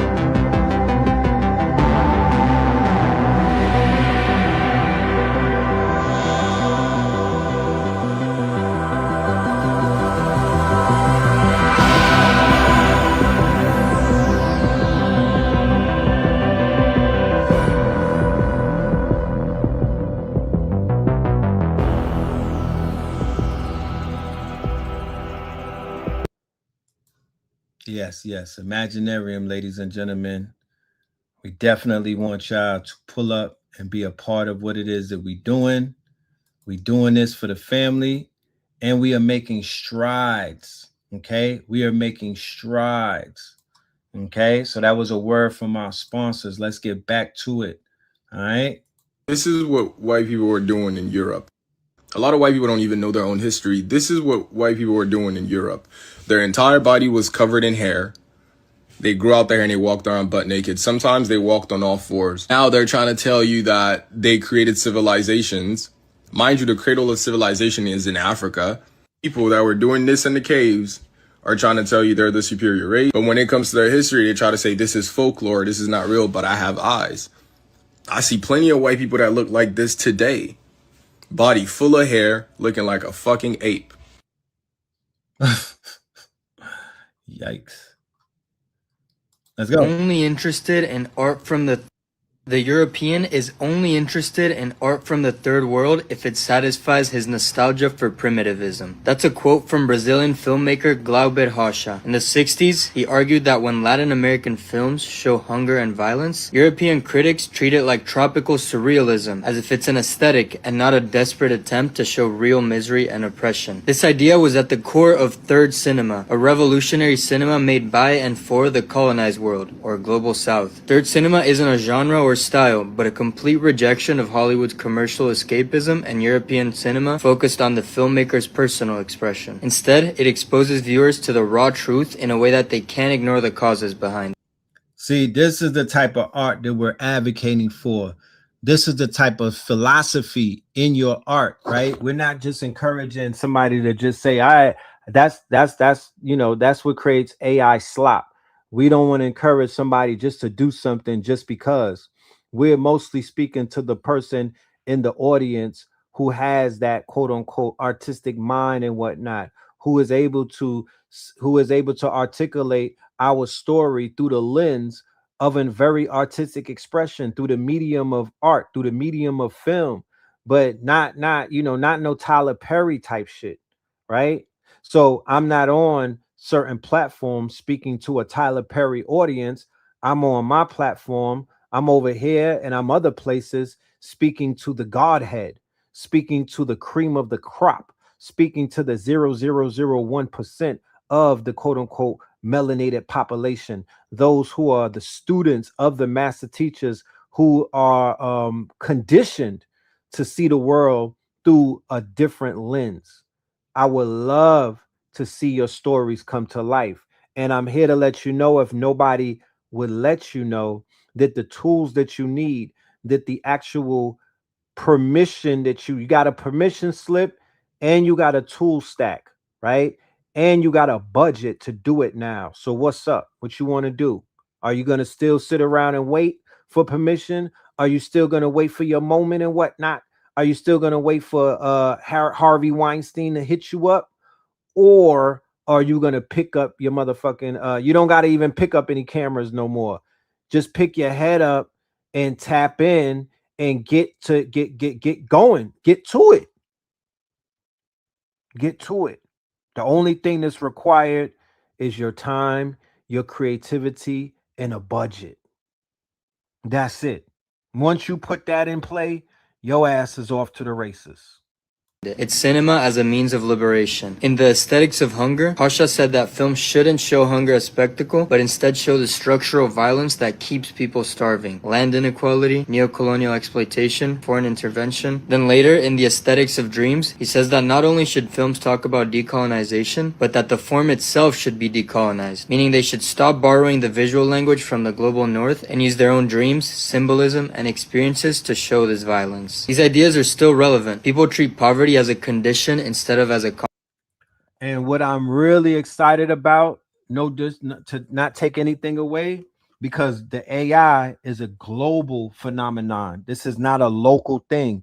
This is being adapted by people around the globe. Around the globe. Some people on the globe are even more digitally inclined.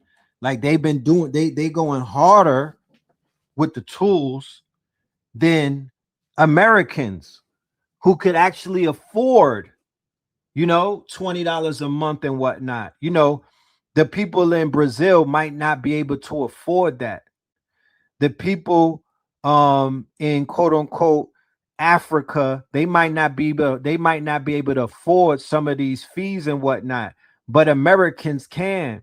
So me personally, when I go to the gas station, I start out with $20 minimum in the motherfucking tank. So I'm gassing up my tank. Anytime I get in front of this goddamn computer and I'm about to go driving, I put in 20 in the tank. I put 20 in the tank just to start out with.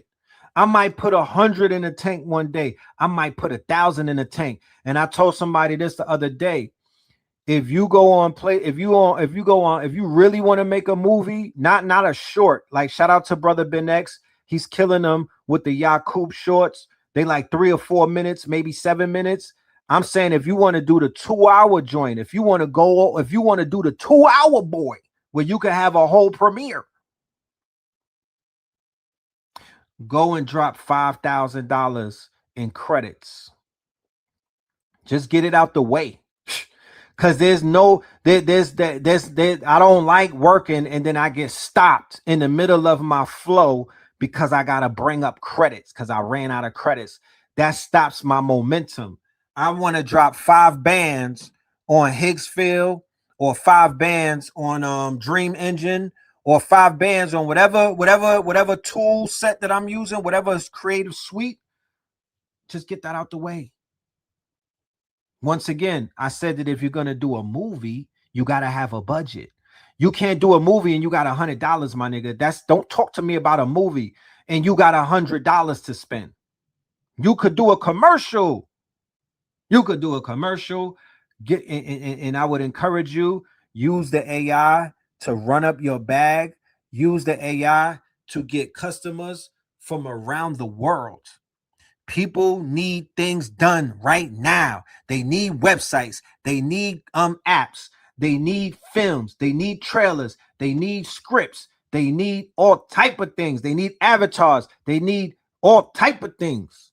You got to figure it out. When the way that I'm moving, we got Imaginarium 90-day jump off, but very soon it's going to even be more of a lockdown workspace. I'm over here with Claude Code. I got my Clawbot working. I got Clawbot. I got Manus AI. I got Kimmy Claw. My niggas, I'm living in a whole dream right now. I'm in the future. I'm in the future. And I know people don't like AI, but listen, that's not on me. They didn't like a lot of things. I don't care because I'm not AI. So I don't take none of that personal. You know?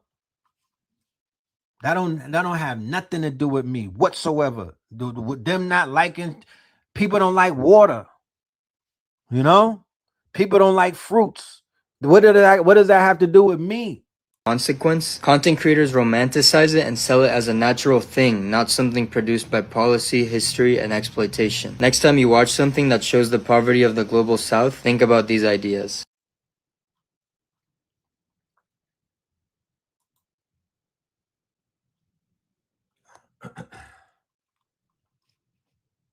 Government says that it has killed 4 people. So that same poverty that this man is speaking about, that same poverty that he's speaking of, right? When America puts sanctions on a country that's already somewhat struggling, right? That is an act of violence. So the embargo on Cuba, the same way that the embargo on Venezuela was violence, right? It is an economic act of violence, and violence begets violence, right? So they got the people in Cuba, a very revolutionary type of people, because remember, they washed the islands of the coons. That's what all of Miami is. That's what that whole boat ride that you see in the beginning of Scarface. They got Batista Peoples and all of them niggas up out of there, right? So that's Rubio's people and all of that, the Santos and all that's the Zimmerman class. That's the Zimmerman bloodline. That's all of those type of people that come from they got booted up out of there, right? These people are militant, they spiritual, they do real work. Okay, they do real work over there. They're highly intelligent. You got doctors and lawyers and all type of stuff. So America or the colonizers or the crusaders are literally about to clip Cuba. Okay, they're about to go to war with Cuba, right? Right after they topple Venezuela, provocations in Mexico. Mexico was helping out Cuba. Mexico was sending oil and tried to send food to Cuba, right? And they didn't allow that to happen, right? So then you saw them setting it off in Cuba. I mean, you saw them setting it off in Mexico and whatnot, and they had the whole world distracted and shit like that while they were trying to make moves on Cuba. And then what happened? Cuba clapped back. So 4 people got bodied yesterday from the American side, fucking around and finding out about playing with Cuba. Remember the Bay of Pigs? Remember the Bay of Pigs? Huh? That small, tiny island. There's something about that small, tiny island in the Caribbean Sea that these people are still afraid of. This is a small island, and it doesn't have modern day weaponry. It don't got all of that stuff. Okay?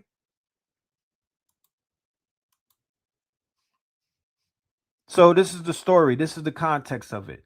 We have some serious news this afternoon. The Cuban government says that it has killed 4 people after a United States boat violated territorial waters of Cuba. Whether these were 4 American citizens, military personnel, or what, it's unclear. The American government has yet to respond. According to a statement from the Cuban Ministry of Interior, they said that a violating speedboat was detected within Cuban territorial waters.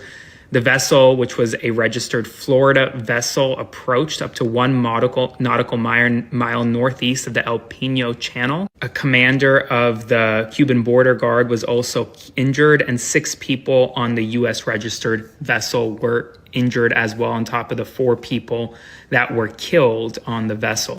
If this was an American military vessel, or if this was even just American citizens, you could expect a response from the Trump administration We'll see what happens. Spread the word. Follow along for all the news you need to know about. I'll have more to come soon. Whew, man. I think they had, yeah, man. So just, what are we doing? A lecture on Saturday? Yeah, it'll be from today to Saturday. I'm gonna keep my eyes on the provocations. Told that the 28th of February, the same day that we're doing the lecture, is a very, very powerful day in terms of the warmongers and the strikes that they want to carry out. So just keep that in mind. Okay, just keep that in mind. Let us go into some other stories. Okay, let's go into some other stories.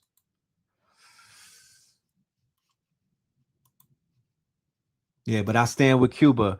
Our sister Sada Shakur, right? Pretty crazy breaking news. The conversation probably would have been even been more dire if she was even alive still, and people were like, yo, if they invade Cuba, they might go and get a Sada. The European is only interested in So they held down our sister for many, many years. She was actually the litmus test, because if there was any form of sellouts in their government, if there was any form of quote unquote, turncoats, if they had any type of gringo ass kissing genes in their system, if they had that gringo boot licking quote unquote gene that niggas have, the litmus test would have been Asada. She would have easily been the one that they sold out. They would have been, there's no negotiations that the government of Cuba could ever do with not giving her up as the chess piece. That's what America wanted from the giddy up. That was the bargaining chip. They would not do anything with Cuba on any level if she was not giving up. So if you saw a story where she was giving up, if you saw a story where Cuba gave her back, if you saw a story where the Deep Six came in there and grabbed her, then people would be like, oh yeah, Cuba's compromised. The magic don't work, and the government is selling people out. But because the magic works so good over there, what do you think? You think that they would sell Asada out and have their whole bloodline curse? They gotta answer to that when they die. This shit is different. There's decisions that you make on this earth that you won't be able to get away from it, because it's gonna follow your ass past the bright lights. You know what I'm talking about?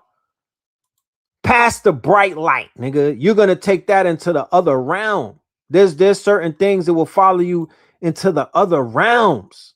You can't just die and clean your slate. Some people ain't about to have that type of karma on their bloodlines.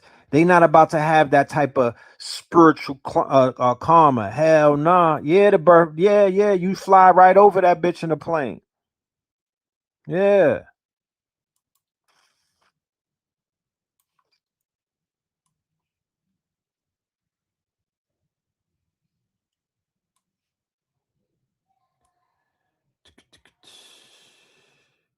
Check this shit out.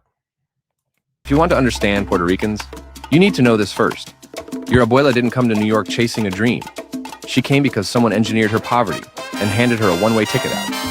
After World War II, the US government launched Operation Bootstrap. They told Puerto Rico it was modernization. What it actually did was wipe out every farm, every sugarcane field, every coffee plantation that families had worked for generations. Overnight, the work was gone. And conveniently, New York's factories, hotels, and hospitals needed cheap labor. So the government didn't just post job listings.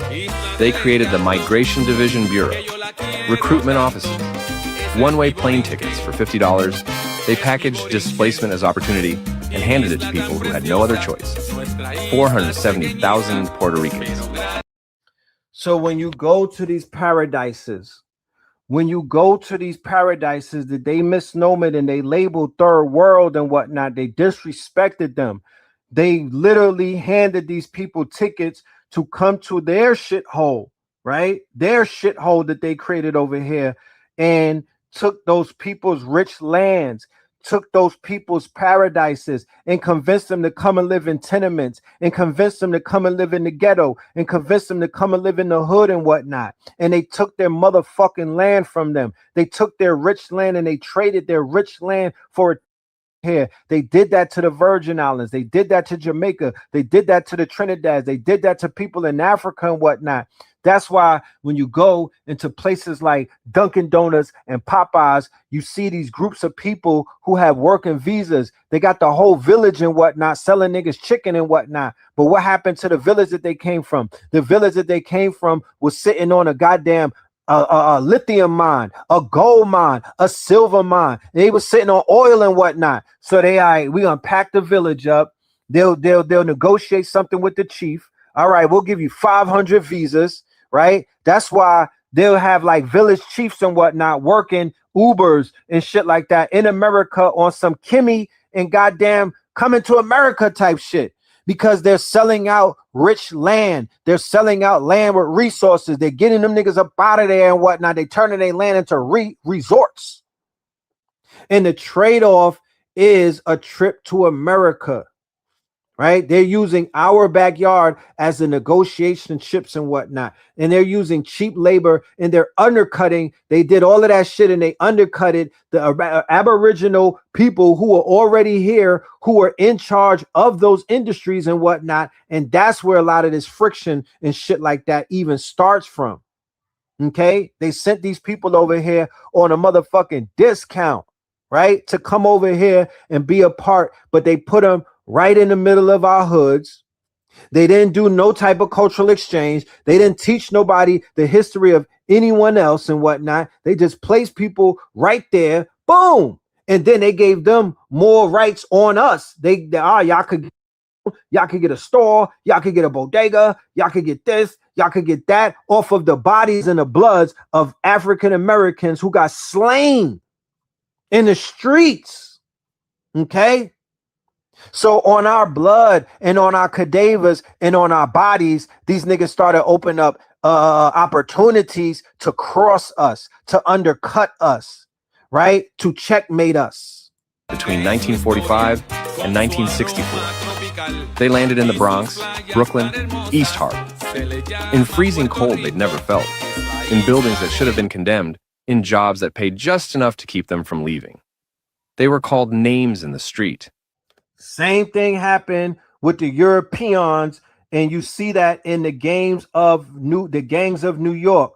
So they did the same thing with the Italian, with the Irish, with the Eastern Polak, with the Eastern and whatnot, with the Ukrainians and all of them. They had the Germans over here first and shit like that, the Germanic tribes, but they brought all of them other bottom feeders over here, right? And then the same thing happened. They put them in tenements. They put them in the original ghetto was where the Jews were at. The original ghetto was a name of where Jews lived, right?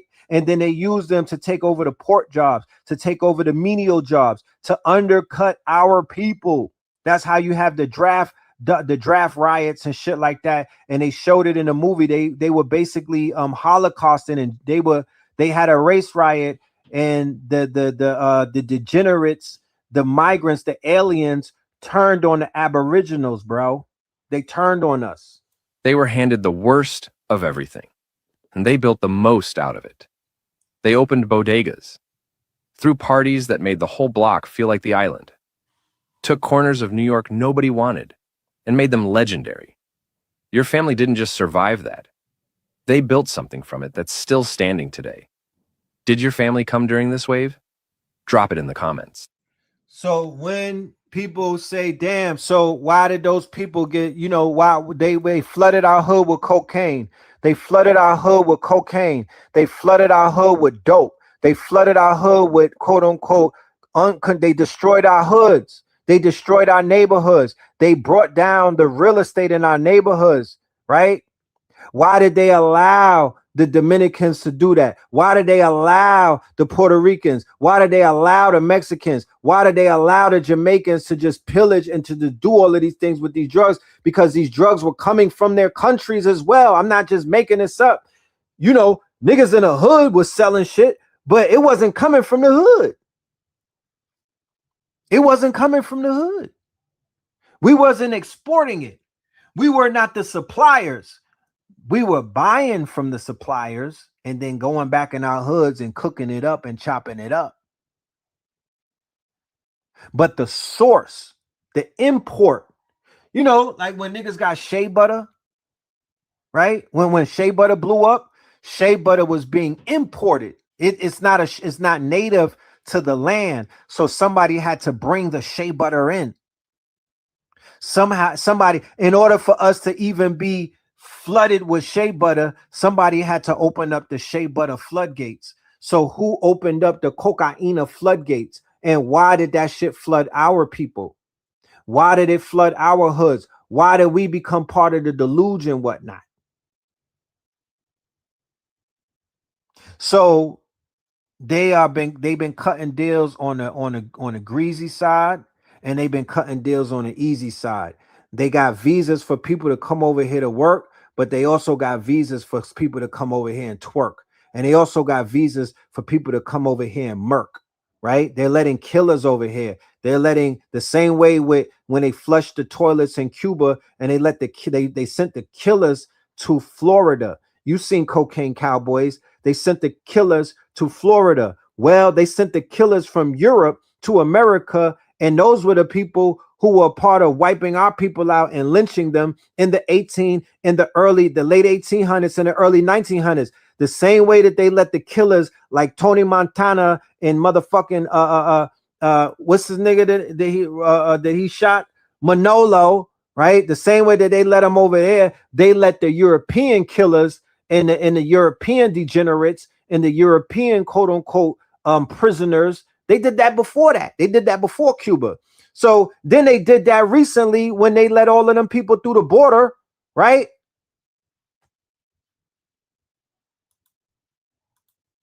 They did that too. The Democrats did that too. They let them through the borders. They let they had them niggas from M13, the M6, M13, MS13. They had gangs that I never heard of. Huh? Look, here we go. Red pill. Stop blaming the Jamaicans for the drug problems. It was Ronald Reagan who brought the drugs in the black community using the CIA. The shower posse was a CIA creation. That's what I've said last show. That's what I'm talking about on this show. The shower posses are Jamaican, correct? Are the shower posses Jamaican?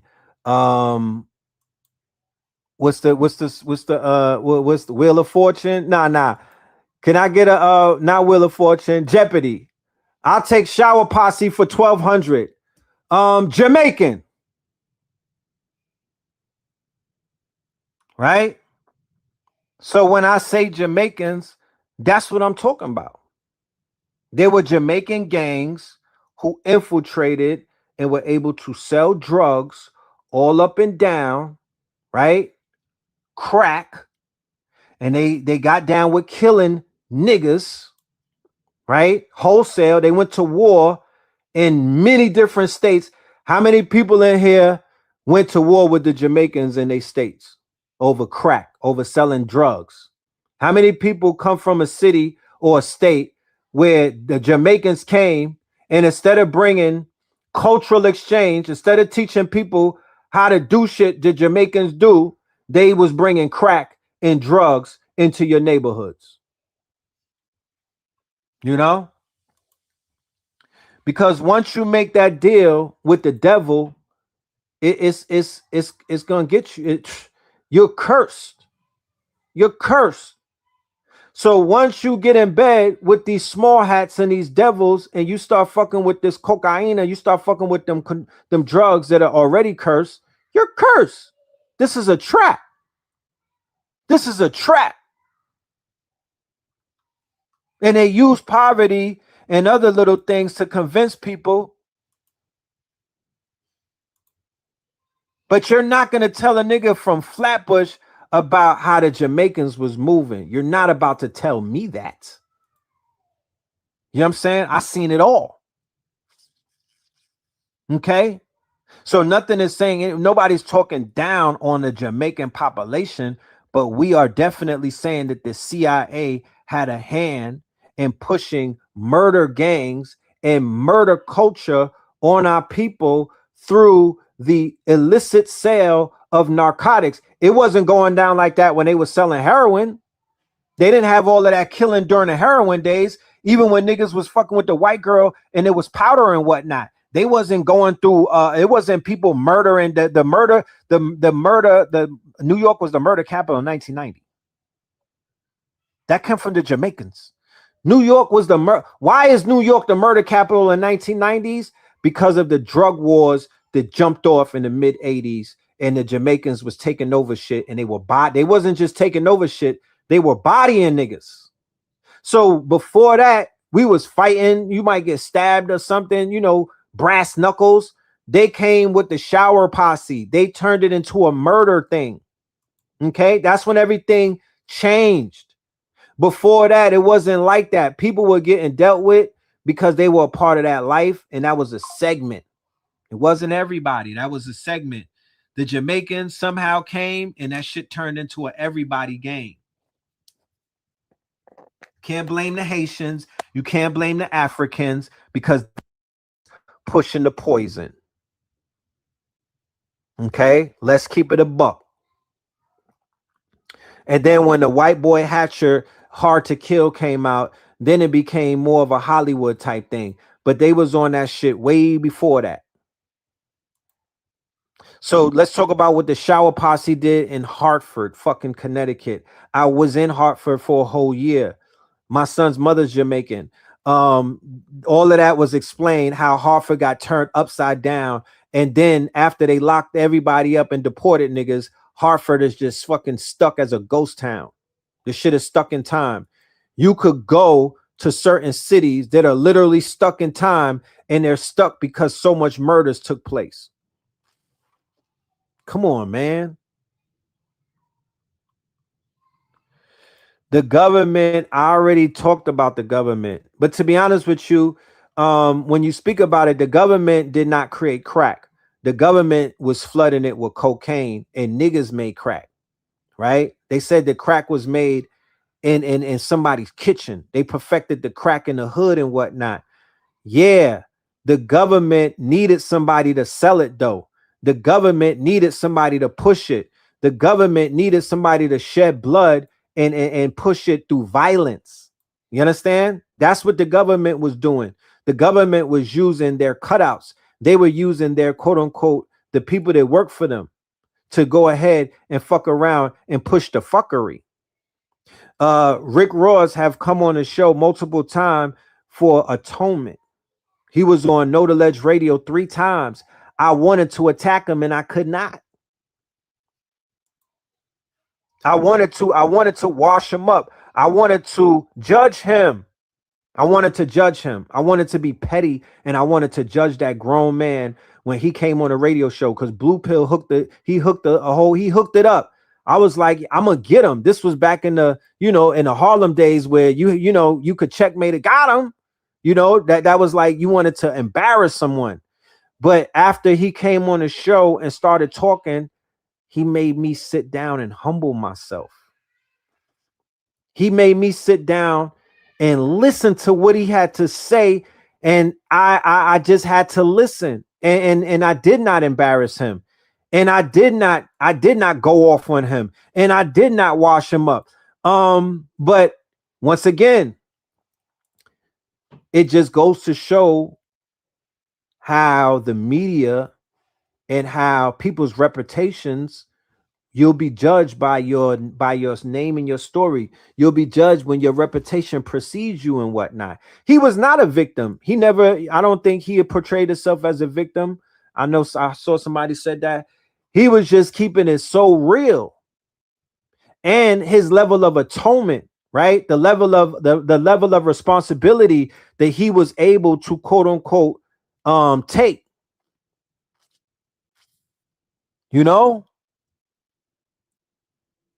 He was able to atone, and he was able to stand on what exactly he understood his role. He understood his role, right? But his willingness to say, you know what, I'm doing this, I'm doing that, I'm doing this, I'm dedicated to do this. This is my journey now. I mean, I could not do it. I just had to say, good luck, bro. Good luck. And if you're not real, if you're not true to what you say, that ain't on me. That's not on me. You're gonna have to deal with that. You're gonna have to deal with that. You got to look at yourself in the mirror, and the universe is gonna spin you and whatnot for getting up here and playing with us, playing in our face and whatnot. And up until this day, I haven't heard his name. His jacket ain't been muddied up until this day. And I'm not searching. I'm hoping that he don't fall off his square. You feel me? But you know, he did play a pivotal role in the debauchery and stuff like that. But once again, for those of us that are in this community, and you might be inside of an event, and you might be standing next to somebody that got 20 bodies and whatnot. You might be standing next to somebody that just did 25 years. So it's like you might be listening to somebody on a stage who just did 20 years. So at this point in the game, I didn't sign up to this game to judge niggas. I didn't sign up to this game to point niggas out and to say who's wrong and who's right. I signed up to this shit to clean my spirit and to clear my karma, and through learning about myself on the path of learning who the fuck I am. I signed up to this to clean up my karma, bloodline karma, right? And on that journey and on that quest, I just so happen to interview people and get on camera and just do what I do and make it look good for TV. But I'm here for a specific reason.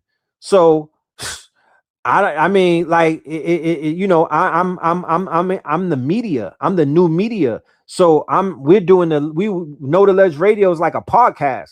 So we have an obligation to interview and to interject our personal experiences, our personal objections, and all of that. You know what I mean? But I'm here to see men and women transform their lives, no matter where they came from, no matter what they did in their past, no matter what they motherfucking jacket looked like. I ain't here to judge. That's not my duty right there. I be around some people that got some messed up stories, bro. I be scared to look into some niggas' past. You know what I'm talking about? You know, when you smoke, when you hit the L, I'm very intuitive. I turned into Cleo from the commercials when I hit the L. I hit the L around certain niggas, and I just get tapped into the shit that they got going on, and it scares the shit out of me. I'm like, nah, you could have the blunt. You can have the blunt, fam. Just get, you know what I mean? Get, you know, keep working on yourself. You know what I'm talking about? Niggas got work to do. There's some people up in this bitch that are running around with all type of shit on them right now. Dealing with all type of shit, bro. You could see it in their face. You know? Niggas need cleaning. They need help. Niggas need smudging for real. You know what I'm saying? Yeah, keep the L, my nigga. You're gonna need that more than me. So I'm doing my due diligence and doing shit like going in the jungle for 10 days against every single thing in my body that said, don't do it. You think I went out there because I wanted to, nigga? You think I went out to the jungle because I wanted to? I did not want to go out there.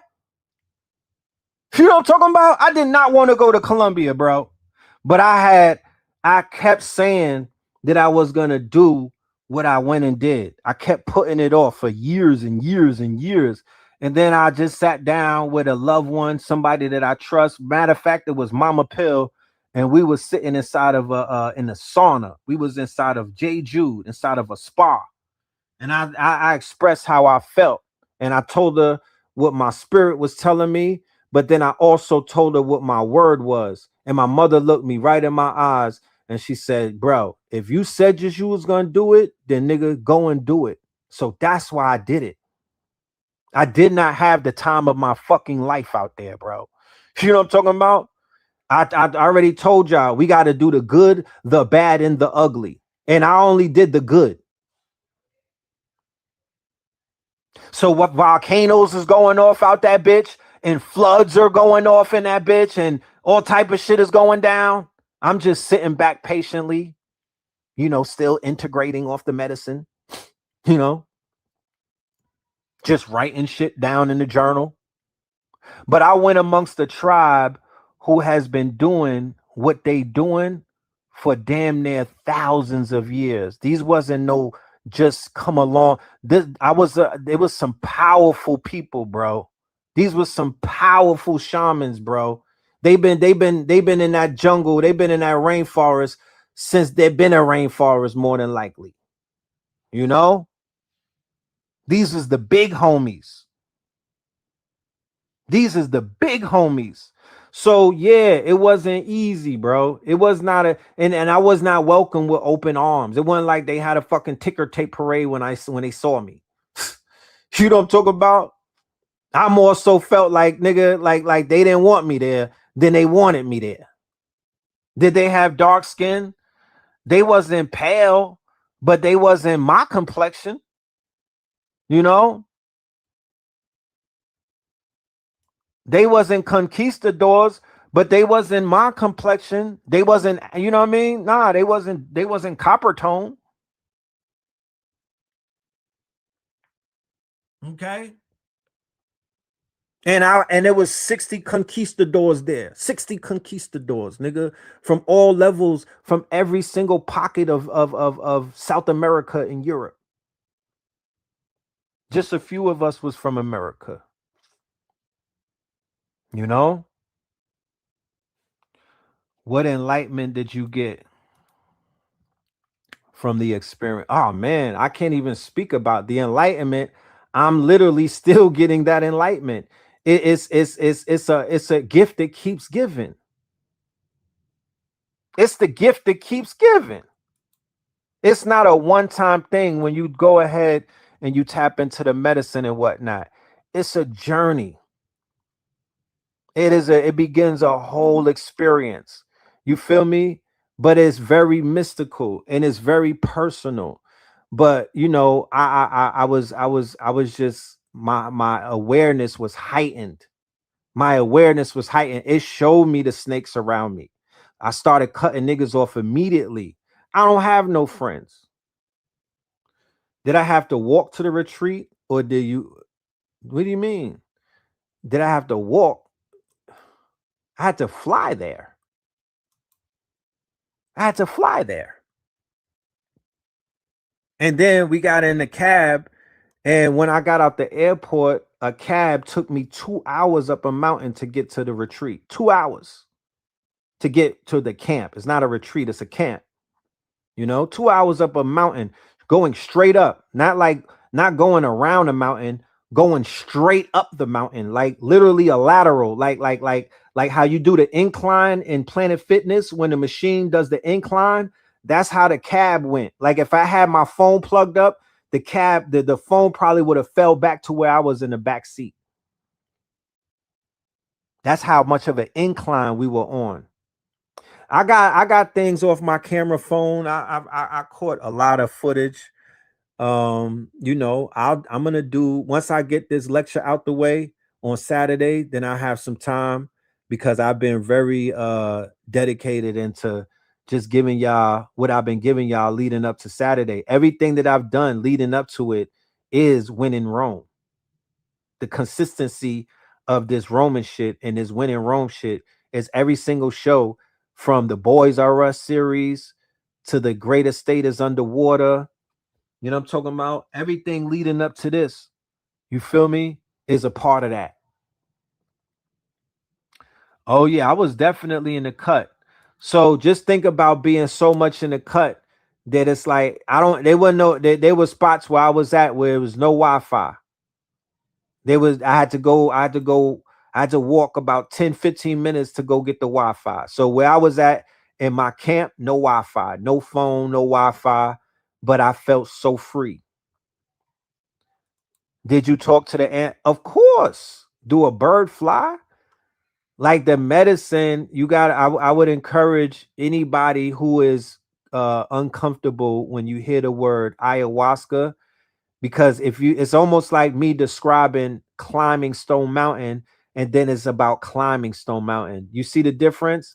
I could get up here and be like, "Oh, Stone Mountain, that was crazy. We were climbing, and it was it's made out of granite and da da da da da." But then you climb it, and then when we have a conversation about it, it's completely different. Now I'm not trying to describe it. I'm speaking to you about the experience of it. So the ayahuasca is the similar thing. It's like I can't even explain what happens with the aya. It's not really, I can't articulate the aya, you know? But it's gonna wake up some shit that's inside of it. The difference between the boomies and that, I would say that the boomies come before that.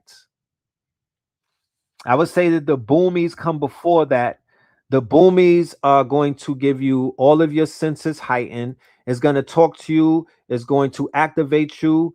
But whatever part of the brain that the boomies might help to activate, the Aya is going to activate another part of the brain. If that makes any sense and whatnot, the Aya is just opening up a door.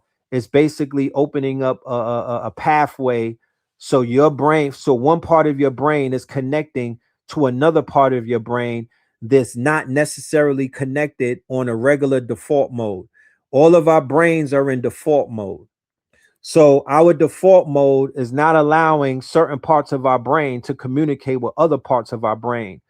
Deep meditation, deep breathing, sometimes trauma, right? Sometimes some real heavy trauma, like close near-death experiences, right? Because near-death experiences releases the DMT. So what is taking place is the DMT is interfacing with certain neurons and whatnot in the brain. And what that is allowing one to do is to melt away all of the veils that we have in this agreed upon reality, where we're literally domesticated in the way that we see ourselves. We are living in an agreed upon domesticated reality. It is considered to be the substrate of what is known as the simulation, or rather the simulacra. Once you get on the medicine, you're outside of the simulation. It's going to take you outside the simulation, and you'll begin to tap in the ayahuasca or the toad. So the toad is the highest on that quote unquote totem pole, I would say. The toad is definitely on the top of that, you know. What you learned there, can you teach it in America? Listen, all of these shows where I'm teaching about melanated people in South America, all of these shows where I'm teaching about the history of the Moors in South, all of that came to me. This is the teaching. I didn't before I went out there, yeah, I had that information, but it wasn't the same as when I came back. That information is a part of me now. I literally went through that experience. I lived through it. When I was on the, all right, let me just paint the picture about what was going on. Maybe I could pull a picture up. Give me 1 second. Matter of fact, I got a folder right here. So I'm in a village, right? Surrounded by people who I probably would never have surrounded by. And that's all right. You know what I mean? Because life is about experiencing, right? And I'm not closed-minded. And I'm a people person. You know, red pill love the people, right? So I'm surrounded by people who I probably would never be around, and they probably would never be around me, right? And everybody is kind of like, just getting to know one another. You're locked in a place that's somewhat through 2 hours away from reality. So you're gonna I gotta get to know these people around me. So yeah, I'm around people, we chopping it up, we kicking it. Then I'm like, hey, where you from? I'm from Spain. Oh shit, okay. So this right here, just to give you an example, this was when we were leaving.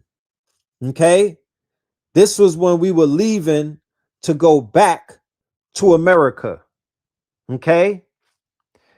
And this lady right here, this abuela right here, she literally made me cry when I seen her, because the whole time that I was there, I did not see anybody of that type of energy, right? I'm not talking about her color, because you'll realize it's not a color thing when you start moving around. People got colors. The color don't mean nothing. It's really the spirit and the energy. She had abuela energy. She had big mama energy. She had the energy that I literally was searching for all over fucking Latin America that I could not find. I couldn't find her in the airport. I couldn't find her in Bogota. I only found her when I was ready to leave the island, bro. But when I was on the medicine, this is who I was hearing cry. This is the woman. This is who I was hearing. I was hearing their cries. I was hearing them saying, yo, these people have subjugated us for thousands of years. These people over here are treating us the worst. They are literally crushing us. That's what they were telling me in my reading and whatnot. Apache Mama, Big Mama, which is also, if they subjugate the land, they're gonna subjugate the woman. Okay. This is me in Bogota, right? So when I went to Bogota was an experience that I can't even speak about, right?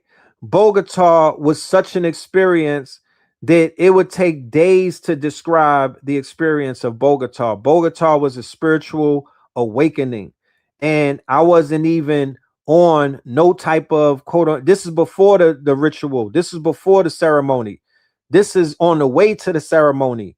I stop in Bogota and I literally have an awakening. You know what I mean? And you know, it is what it is. Like, you know, it just was like it was, you know, if you ever been somewhere and you felt like you've been here before, you feel me? You felt like you've been here before, and you felt like something is waiting for you, like something is speaking to you. That's the energy that I was feeling in that country and whatnot. It was very strong.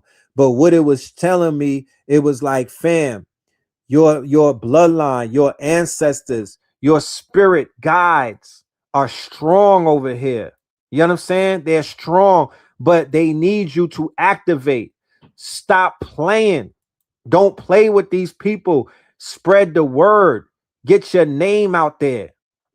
Not your name like that, but tell the, you know, you got to stand on who you are. You got to stand on who you got to rep your set, nigga. You know what I'm talking about? It was like you got to rep your set. So I had to rep it spiritually, because you're not going to get loud and start yelling in it. No, they saying spiritually. So when I'm on the medicine, my spirit was very loud. My spirit was yelling. It was like a sleeping giant. It was waking up inside of that jungle, right? Mind you, I'm surrounded by Europeans. So on us, when we're not on the medicine, everything is cool. But we on the medicine, it's a different energy, because when you're on the medicine and you're surrounded by people, it now becomes spiritual warfare. Do you understand? It's now spiritual warfare, because now we're not in the physical anymore. We're in the spirit. So now you're dealing with ancestors. You're dealing with spiritual ancestors. So what if my ancestors would have been at war with somebody who's right in the camp with their ancestors in the 1500s? I was there with Spaniards. Nigga said he was from Spain. I was there with Argentina. I was there with Turkey. I was there with Israel. Come on, fam. I was there with fucking all of the people that went against the Moors. Every single one of them was at that camp. They was playing the bro. Wait till I put this this mini documentary out. So whenever I see the floods going down and I see shit going crazy, I'm like, fam, I already knew it was gonna happen. I already knew it was gonna happen because it was going down in the spirit realm. Okay. I'm walking through Bogota. They looking at the God like, you know, I got all my shit on. They looking at the God like, what the fuck? Like that they didn't see a breed. They never saw a brand of nigga like this before. I'm a different breed. They never seen a breed of nigga like this on their land, bro. I'm not a passport, bro. They knew that immediately. Okay. Even when I took the look at the people in the back looking, right? Because allegedly, when I took a picture with homie, right? Because he kept looking at me when I was making moves and whatnot, and he was talking to the other dude in Spanish. So instead of me looking at, because it could have went left. It could have went left. So I said, yo, homie, let's take this picture and whatnot. Let's flick it up. You know what I mean? You look like somebody familiar from the States. So the people in the back is looking like, yo, the Moreno, like this is not supposed to be happening. Because apparently when I was looking for all of our people, we was in Cartagena and we was in other parts of town. Apparently in Bogota, they don't like black people like that. So and the Tim survived the whole trip. I'm still wearing them. And the Tim survived the whole trip. I'm still wearing them. So he must be well known in that area for his activities and whatnot, because they was looking at it like, damn. And I don't even think people like this supposed to be taking pictures. If you could read through what I'm talking about, you know what I'm saying? If you could read through what I'm talking about, but it ain't where you from, it's where you at. So A alike, C alike, B alike. He was like, nah, I'm a fuck with the Moreno. You know what I mean? Because at the end of the day, why wouldn't he? You know, why wouldn't he? Right? So they just got certain things going on in some of these places that, you know, I don't put my personal politics in it. You know what I mean? Because I know a lot of shit is what it is in Colombia and Mexico, all over. I don't get into the personal politics. They do not like passport bros. No, they don't. No, they don't. So they kind of knew that I wasn't one, but you know, my energy definitely was letting them know I'm moving differently. I ain't moving with no exploitation and no crazy shit. Like I'm locking in. What's popping? You know? And then when I left my final day in the airport, you feel me? I had to throw the Garvey on. This is my last day in the airport. I had to throw the Garvey on and walk through that bitch ice grilling them because they was making me feel like they don't respect us in this airport. They was making me feel like they don't respect our gangster in this airport. And I'm talking about wearing Africa on my chest with Garvey on it with a medallion that don't look like some nigga chain from the middle of the mall. They was looking like me like I was the voodoo man. They was looking at me like I was the voodoo man. And you know what? I didn't have a problem with that. You know what I'm talking about? I was like, you know what? Y'all need to get shook up every now and then, because y'all need to stop fucking with our people and just know like the truth is coming like a wave. Garvey said, look for me in a whirlwind. I was in that airport and I let him know I'll be back, niggas. You know what I'm talking about? Y'all gonna stop playing with our people, nigga. I'll be back. You gonna feel me? Huh? Y'all gonna stop playing with our people. And Abuela, it was the Abuela that told me. Abuela, her spirit told me what the fucking deal was. Her spirit told me what the deal was. She was like, please get us some get back. We need to get back up because them people got their boot on our necks. Them Bad Bunny niggas, they got their boot on our necks. You know what I'm talking about? All of them Sad Bunnies and whatnot, they got their boot on our necks. So our people need the Moors, right? Not from Spain, my nigga. They need the Moors to come through and to do a little bit of moving around and some flexing and shit. Because some of them can't really do that, but we can. Why? And my flex is only about telling the truth. I'm not here to do no arrogant nothing. I just want the truth to get out. I just want the truth to get out. I don't want nobody to be scared to live in a truth. I want to be able to say Moors in Latin America and not feel like somebody's going to chop me up. I want to be able to say, hey, do you know about the Moors? Hey, do you know about this? Hey, do you know about that? Okay. Because this is truth be told, this is the energy right here. Like I said, I want to go to Colombia and just teach the truth. They deserve to know the truth, right? They deserve to know the truth about their history. They got a lot of our people out there not knowing their quote unquote history. So before they start telling us about this slavery narrative in South America, we got to get the story straight. Nah, señorita, no moreno, no bueno. That ain't the story, fam. No bueno. We ain't going for it. We're not going for it. Y'all are lying. Y'all have been lied to. So how the hell are you going to teach me you've been lied to? They need to see this shit. The only thing that's going to bring people together is we got to tell the truth about what happened versus what didn't happen. Who sold us out? Who was on the side of the conquistadors? You know, all of that needs to come out. Okay? The whole Americas is waking up. This is in Northwest Mexico. This is over here. But you could put some of these women in Latin America and they could speak in the Spanish tongue. You wouldn't know the difference. You could see these women in all up and down South America. You wouldn't know the difference. You know? You wouldn't know the difference.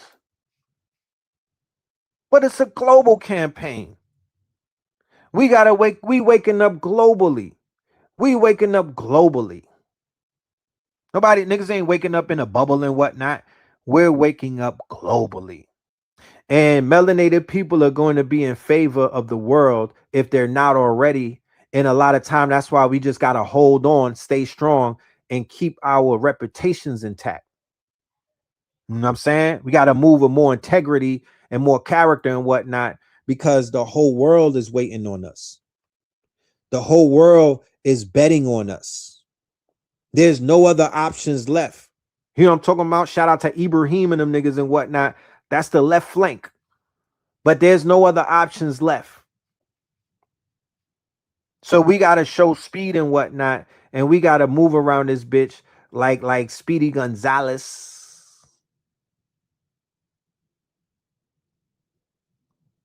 Okay? We got to move around this bitch like Speedy Gonzalez. And we got to wake people up that are sleeping. And the demonstration, right, is in correcting the history first and foremost. I'm out here blackwashing shit.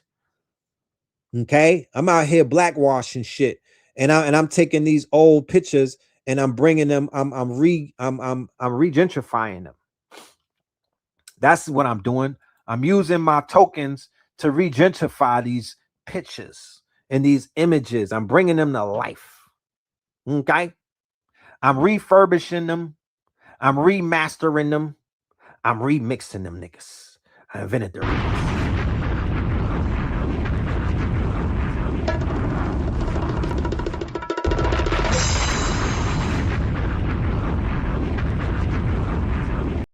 Just start right there. And then these pictures are going to start moving. It's a movie. This is just the frames, the first and the last frames and whatnot. I'm just showing y'all the storyboard. You damn right this is a movie. I was playing with monkeys in Colombia. Pause. Niggas would be like, oh, that's only things that Indiana Jones and them do. Yo, I got the videos and everything. The monkeys was chilling with us. The monkeys was chilling with us. The monkeys, I would take a monkey over a cat or a dog in my house. Facts. The monkeys was wild. When I talk about mad cool, it looked like the monkey from Indiana Jones. He was cool like that. I was about to put a fez on his head. Little spider monkeys with swag. You know what I'm saying? Little niggas with swag, bro. Yeah, they smarter. I did not know that. You know, but I was chilling with a monkey in the camp. You know what I mean? I think he was drinking the ayahuasca too. You know what I'm saying? Because he was kind of he had, you know, he was tapped in. You know, we got to talk about all of the battles that these crackers lost. You know what I mean? We got to break down all of the battles that they lost. We need to show them being beheaded, right? The same way that they had no problem showing our people in all type of ways for damn near 100 years in cinema. Well, now it's their time. Okay. And I know some of you Negroes are allergic to seeing white people being washed up and whatnot, but get used to it. Yeah. Your favorite South American. Yeah, your favorite South American. You know what I mean? Dr. motherfucking Sabi.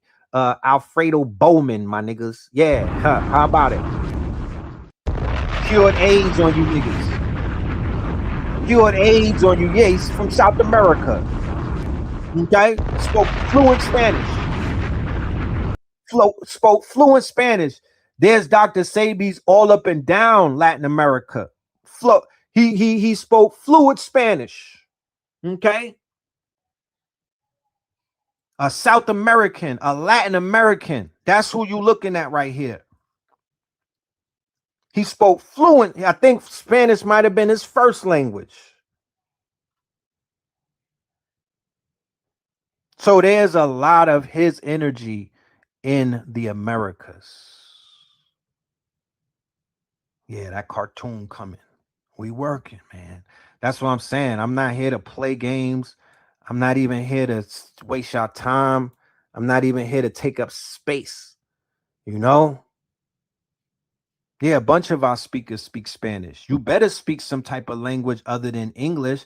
I was so embarrassed that I couldn't speak Spanish out the country. I was embarrassed. I felt like a that all that I knew was English.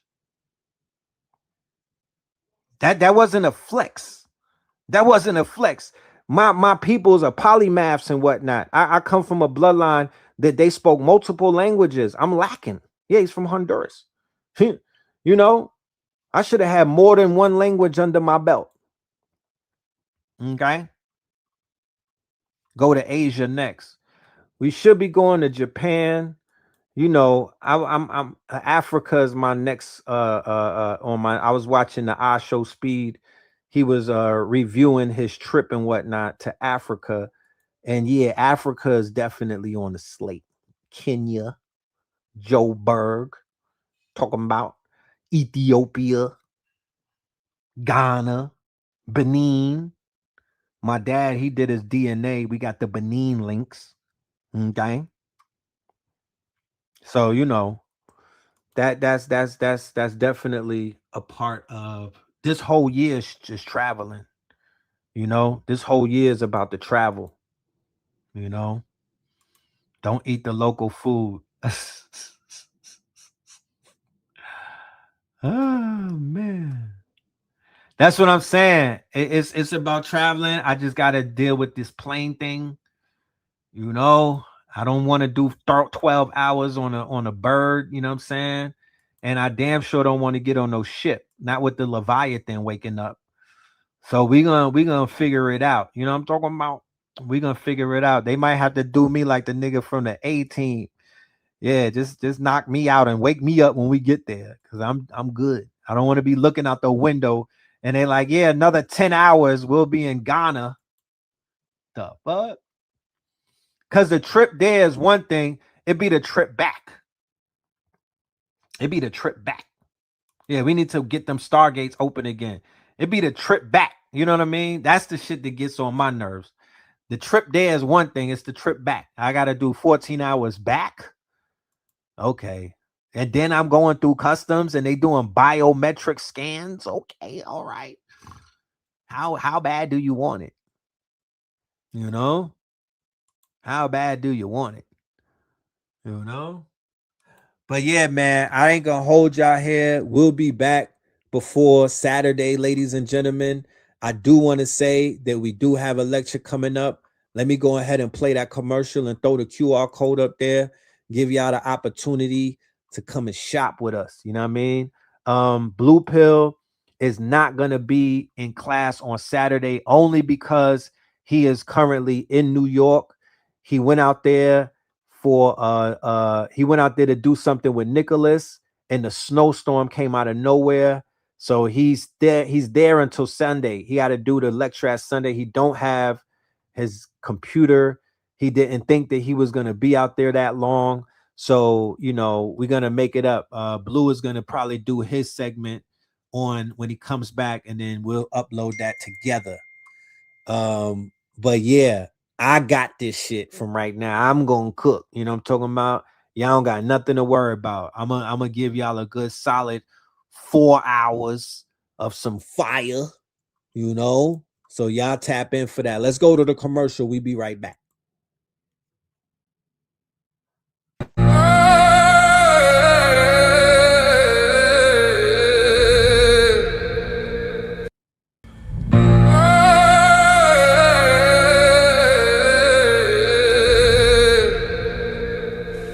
When in Rome, I was thrown on a throne made of stone.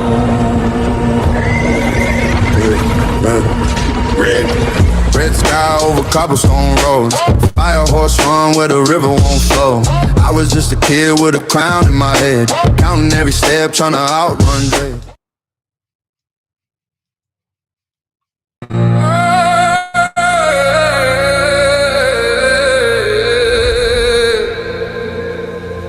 When in Rome, I was thrown on a throne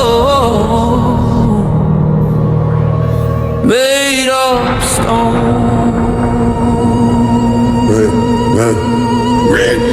Red sky over cobblestone roads. Fire horse run where the river won't flow.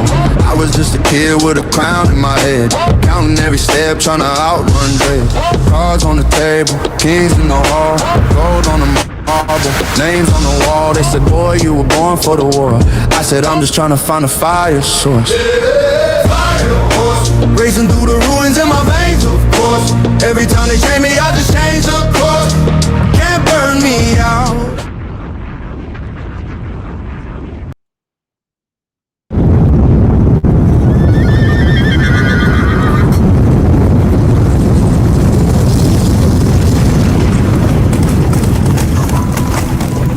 Saturday, February 28th, when in Rome, prepare for the Fire Horse Apocalypse featuring twin pillars, red and the blue pills. Witness the glory of the Fire Horse blazing at the edge of apocalypse.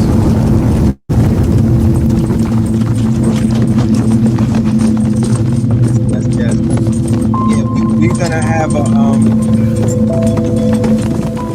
we're gonna put out an album with all of the songs that y'all been hearing on the show. It's gonna be like a mixtape for KTL, the platform. You know what I mean? There's a lot of songs that y'all are familiar with, going all the way to the Fax remix with the 44 Tops. Every song that we played as an intro, all of those songs are going to be on this upcoming project. Just give me some time. Like I said, I got Open Claw working for me now. I got I'm working on getting 100 agents on my team. You know what I'm talking about? So as soon as that happens, shit is going to really step up.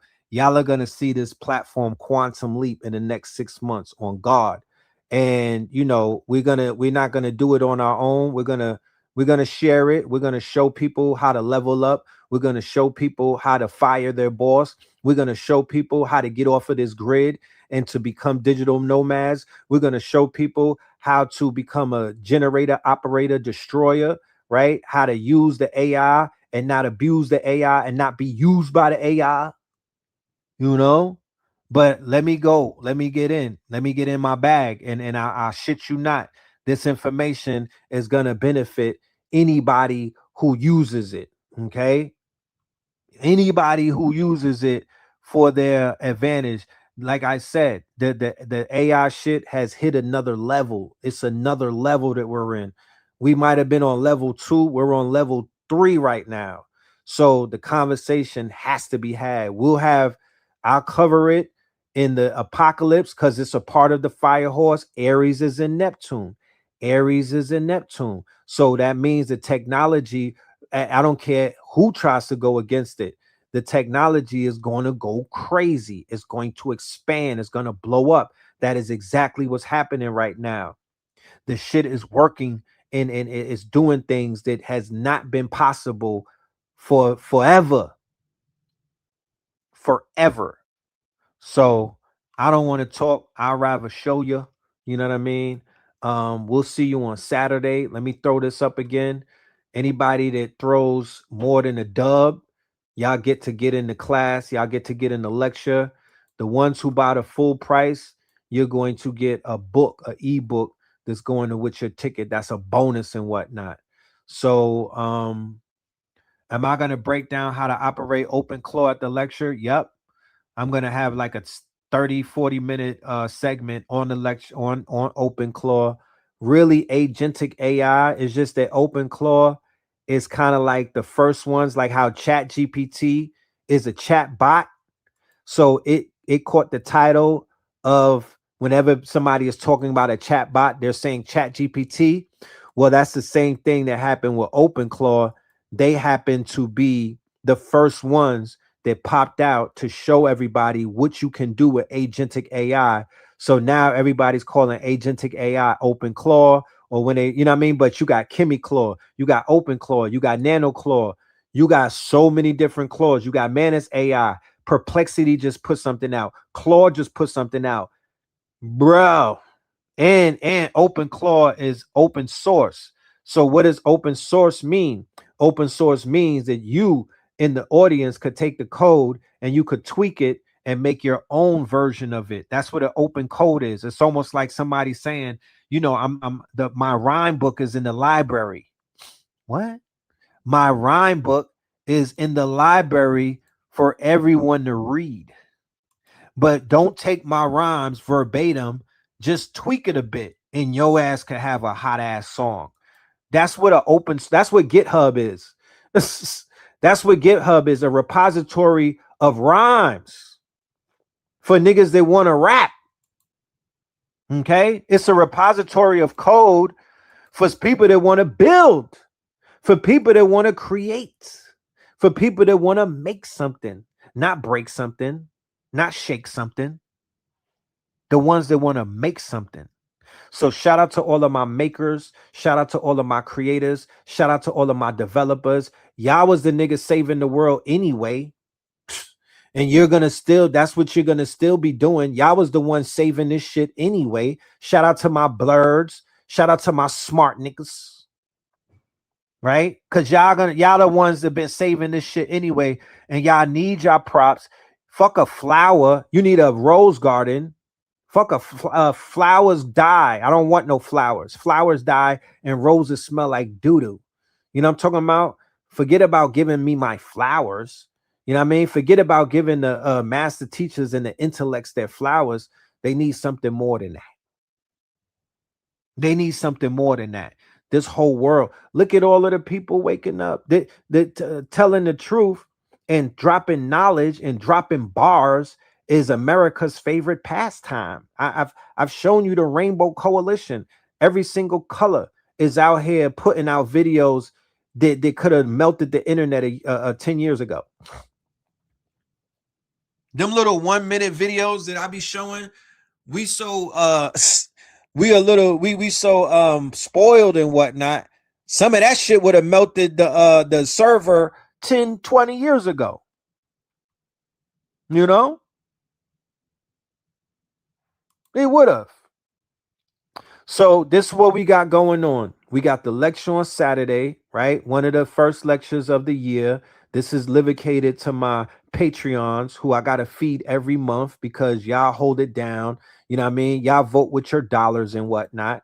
salute to all of the Patreons. You know what I'm talking about? If you want to join the Patreon, it's nothing but a sign up. You know what I mean? You're going to get blessed and whatnot. That's where we give a lot of information. And then we have the quote unquote Imaginarium. And what the Imaginarium is a 90-day accelerator where we're bringing people together, creatives and whatnot, visionaries, Afrofuturists. And what are we doing? We're creating out of our imagination the future. We're using our imagination to build the future. And we just so happen to be doing this workshop right around the time where Seed Dance 2 dropped and Cling 3.1 dropped. And the future is here when it comes to filmmaking. The future is here when it comes, you want the school community link? The future is here when it comes to filmmaking, okay? And you could click on that QR code above the live sign for the school link and whatnot. Hit it with your phone, the QR code.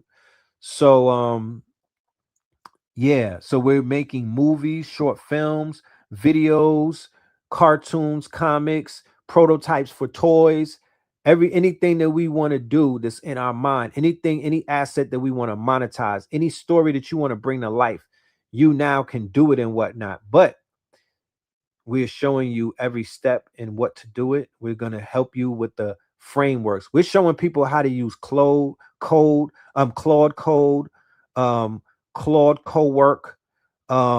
Claude. We're showing them how to use agentic AIs like KimiBot, like Manus AI to do what? To make the fucking movie. I'm not about to sit around and make a movie. I got shit to do. I'm going to let the AI do it. You know? That's what they built it for. I'm going to let the AI do it. So we're at that point in the game. I got things to do. I'm not about to sit around and just make a movie and whatnot, but I do have the movie idea and I'm going to feed it the movie idea and it's going to make it for me. And then I'll tweak it. I'll tweak it to its parameters. I'll tweak it to perfection. But the heavy lifting and all of that, we tired. We's tired. Like the girl in what's her name? Harpo. Well, Harpo, I was tired. You know what I'm talking about? I'm trying to chill in a hammock and sip on some samosa and listen to Scorpion King while the AI gets to twerking. You know what I mean? We're at that point in the game. Okay. So just know, if you really want to move like a real chief on the land, you know what I'm talking about? If you really want to move like a real chief on the land, you got to set up the systems to move like that. You got to get up off your ass and get this shit popping. Stop sitting around talking that shit and you ain't building nothing. You know what I'm talking about? You niggas can't even build an app. You know what I mean? So if you really want to boss up, then you got to build something right. You got to. If y'all sit around and watch us bring people to Stone Mountain, why y'all not sitting around and bringing people to build nothing? Why y'all not doing the same fucking bird call and getting people to build on the land?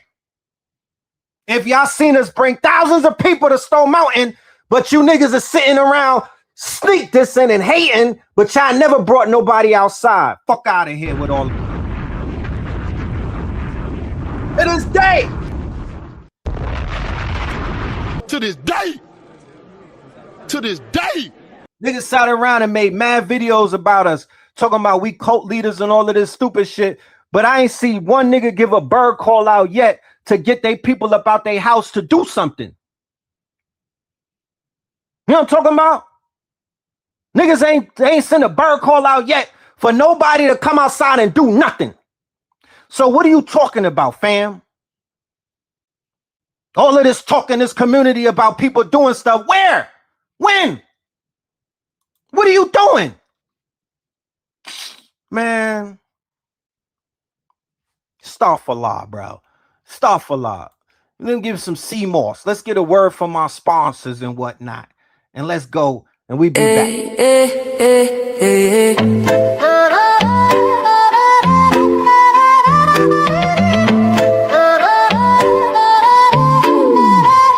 V-Cell in my cup, I'm feeling boss. 21 flavors powered by CMOS. Glow from within, yeah, we never fall off. Count it up, 99 minerals, flaws. V-Cell in my cup, I'm feeling right. Sip to the sunrise, dance to the night. From the ocean's kiss to your city lights. 21 flavors, pure health in every bite. Drip so clean, we're custom made. From reef to street, we elevate. Gold green gel, set the record straight. Nature in a bottle, that's a better way. Charge me up, no caffeine crash. Clean energy, steady splash. From skin to gut, yeah, we live from within. Wellness on 10, let the rhythm begin. Pour it up, pour it up. Feel the wave, body thanking me. Every sip, ocean wisdom in this glass. V-Cell magic, CMOS. V-Cell in my car, I'm feeling boss. 21 flavors powered by CMOS. Glow from within, yeah, we never fall off. Count it up, 99 minerals, flaws. Island breeze in the city maze. We're mineral rich in 1,000 ways. Immunity high like the summer rays. Hydrate the hustle, fuel your days. Berry, mango, ginger, lime. Pick your flow, your flavor, your time. Beauty and balance we redefine. Every little sip, align your shine. Wear it up, feel the way. Body thanking me for every sip. Ocean wisdom in this glass. V-Cell magic, CMOS. V-Cell in my car, I'm feeling boss. 21 flavors powered by CMOS. Glow from within, yeah, we never fall off. Count it up, 99 minerals, flaws. From the coral choir to the heartbeat drum. Roots run deep where the wild tides hum. Real ones know where the glow comes from. V-Cell in the mix now, watch us. Keep in mind, when it comes to the V-Cell CMOS, we are offering affiliate. We're offering affiliate. We're offering referrals, so you could sell it in your part of town. You could sell it to your network. You could make some extra cash and whatnot. You even could have the babies out there with the, you know how they got the lemonade stand? You could have the CMOS, the V-Cell stand. You could go door to door with V-Cell in your city and whatnot and get them inside of health food stores. You could get them inside of all of those juice bars and all of the smoothie bars and all of that. It's a gel that you could literally take a spoon and eat right out the gel, right out the jar. How many people in here have the CMOS and y'all could basically vouch for the taste? Because it look good, but do it taste good? Do it taste good? You know what I'm talking about? Because that's literally what you could be doing right now, especially if you're in the United States of America, because it's a live product, we can't ship it overseas because it would perish, right? But it is a live product, you know? It is a live product. So it is alive. We got gummies, we got CMOS gel, we have products for men and women to help them with their vitality and their brain fog called A Game. Like, yeah, we got some stuff over here for you, family. And then Blue Pill got product. Okay. How much discount? You're gonna have to send out the email. You'll get all of that in the response. Okay, you'll get all of that when the people reach back to you and they accept you, and you'll find out the wholesale and all of that. And it's very reasonable. You feel me? So my mothers that are out there, my homeschoolers that are out there, the people who have networks and whatnot, it's not a color thing. Everybody is gonna like this. It's not a color thing. It's not a conscious thing. It's CMOS. They got CMOS in Whole Foods. You know what I'm talking about? You know what I mean? We could have capitalized on that shit. That was our brand. That could have been $1 billion brand, $1 billion product, $1 billion quote unquote niche that melanated people could have owned on some cartel like shit. Okay, the CMOS cartel, but they got it in Whole Foods. So yeah, they putting that shit in their factories and whatnot, and they're running with the cloth. So it's time that we start grabbing shit and owning it and being a part of something, even if we don't own the brand, because they said the new generation don't want to work. And I seen it too. The new generation is wild entitled. Them niggas don't want to work. They want to sit around and steal what the fuck you're doing and try to judge you and what the fuck you're doing, but they don't got nothing. These are the most don't got nothing niggas who talking about what other people don't got in my life. I never seen no shit like that. I mean, the psychosis is troubling to me.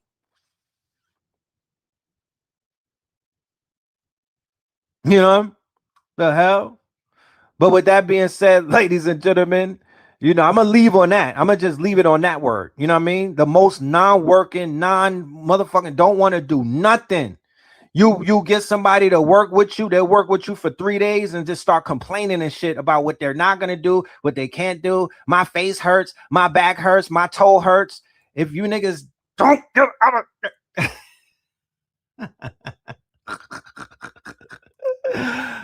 man, I don't know what the fuck. Who do we blame? Well, what the fuck? That's why the robots came and replaced you niggas, man. You know what I'm talking about? Like the movie Avengers, when it was, you know what I mean? When it was all, when it was nothing left. We looked over the hills and here was the AI on camels and whatnot because y'all don't want to work. Because y'all so entitled. Y'all don't want to put in mad work. Y'all don't want to get y'all hands dirty. You know? Y'all don't want to do no heavy lifting and whatnot. Y'all don't want to get y'all cuticles dirty. So Kimmy Claus like moved them niggas out of here. You know, Open Claw was like, I got this. You know? And that's where we at with it. The AI had to come because humans were not humaning. You know what I'm saying? So here we are. So with that being said, ladies and gentlemen, we will see you on the next broadcast. Peace, love, and light. Y'all stay.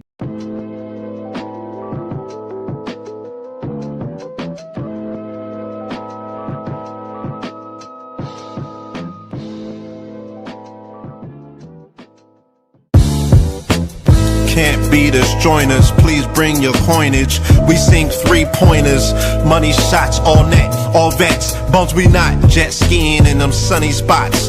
With women edible like gummy drops. Dummy stop, dummy stop. No weapon form can intercept a storm. Once my intellect is on, I'm projecting on magnetic fields. And interact with blacks with athletic bills. I'm all about growth and development like residents of Ebbets Fields. Not to choose between woo and chew. We wanna line them colors up like a Rubik's Cube. And fade to black, yeah, the truest hue. When you say the black man is God, who you alluded to? The usual, Clarence 13X, a worthy guess. The words expressed come from the word in flesh. Elijah M, the NOI versus Leviathan. Messiah sent from the heavenly branches. 7 P's from since G-Dub cut down a cherry tree. In the wilderness of North Amex, and we flossing death and forced aggression, or forced perception, forced protection, or forced confessions. It's all a lesson. The sorcerers from Corsica, killer tonics, sticks and drums like the Philharmonic Orchestra. You niggas still playing harmonicas from officers, fabric softener. Jive turkeys popping 5 perkies, playing with keys, the Scotch storage type. For that soft white, we could've caught life, just being forthright. First class on my 4th flight, popping out like Fortnite. Every night we lit like porch lights. The meek shall inherit the earth, oh yeah, the scorched type. And these niggas, they some hoes in these streets. Me, I'm 10 toes in these streets. They lost their souls, niggas got holes in their feet. Shit.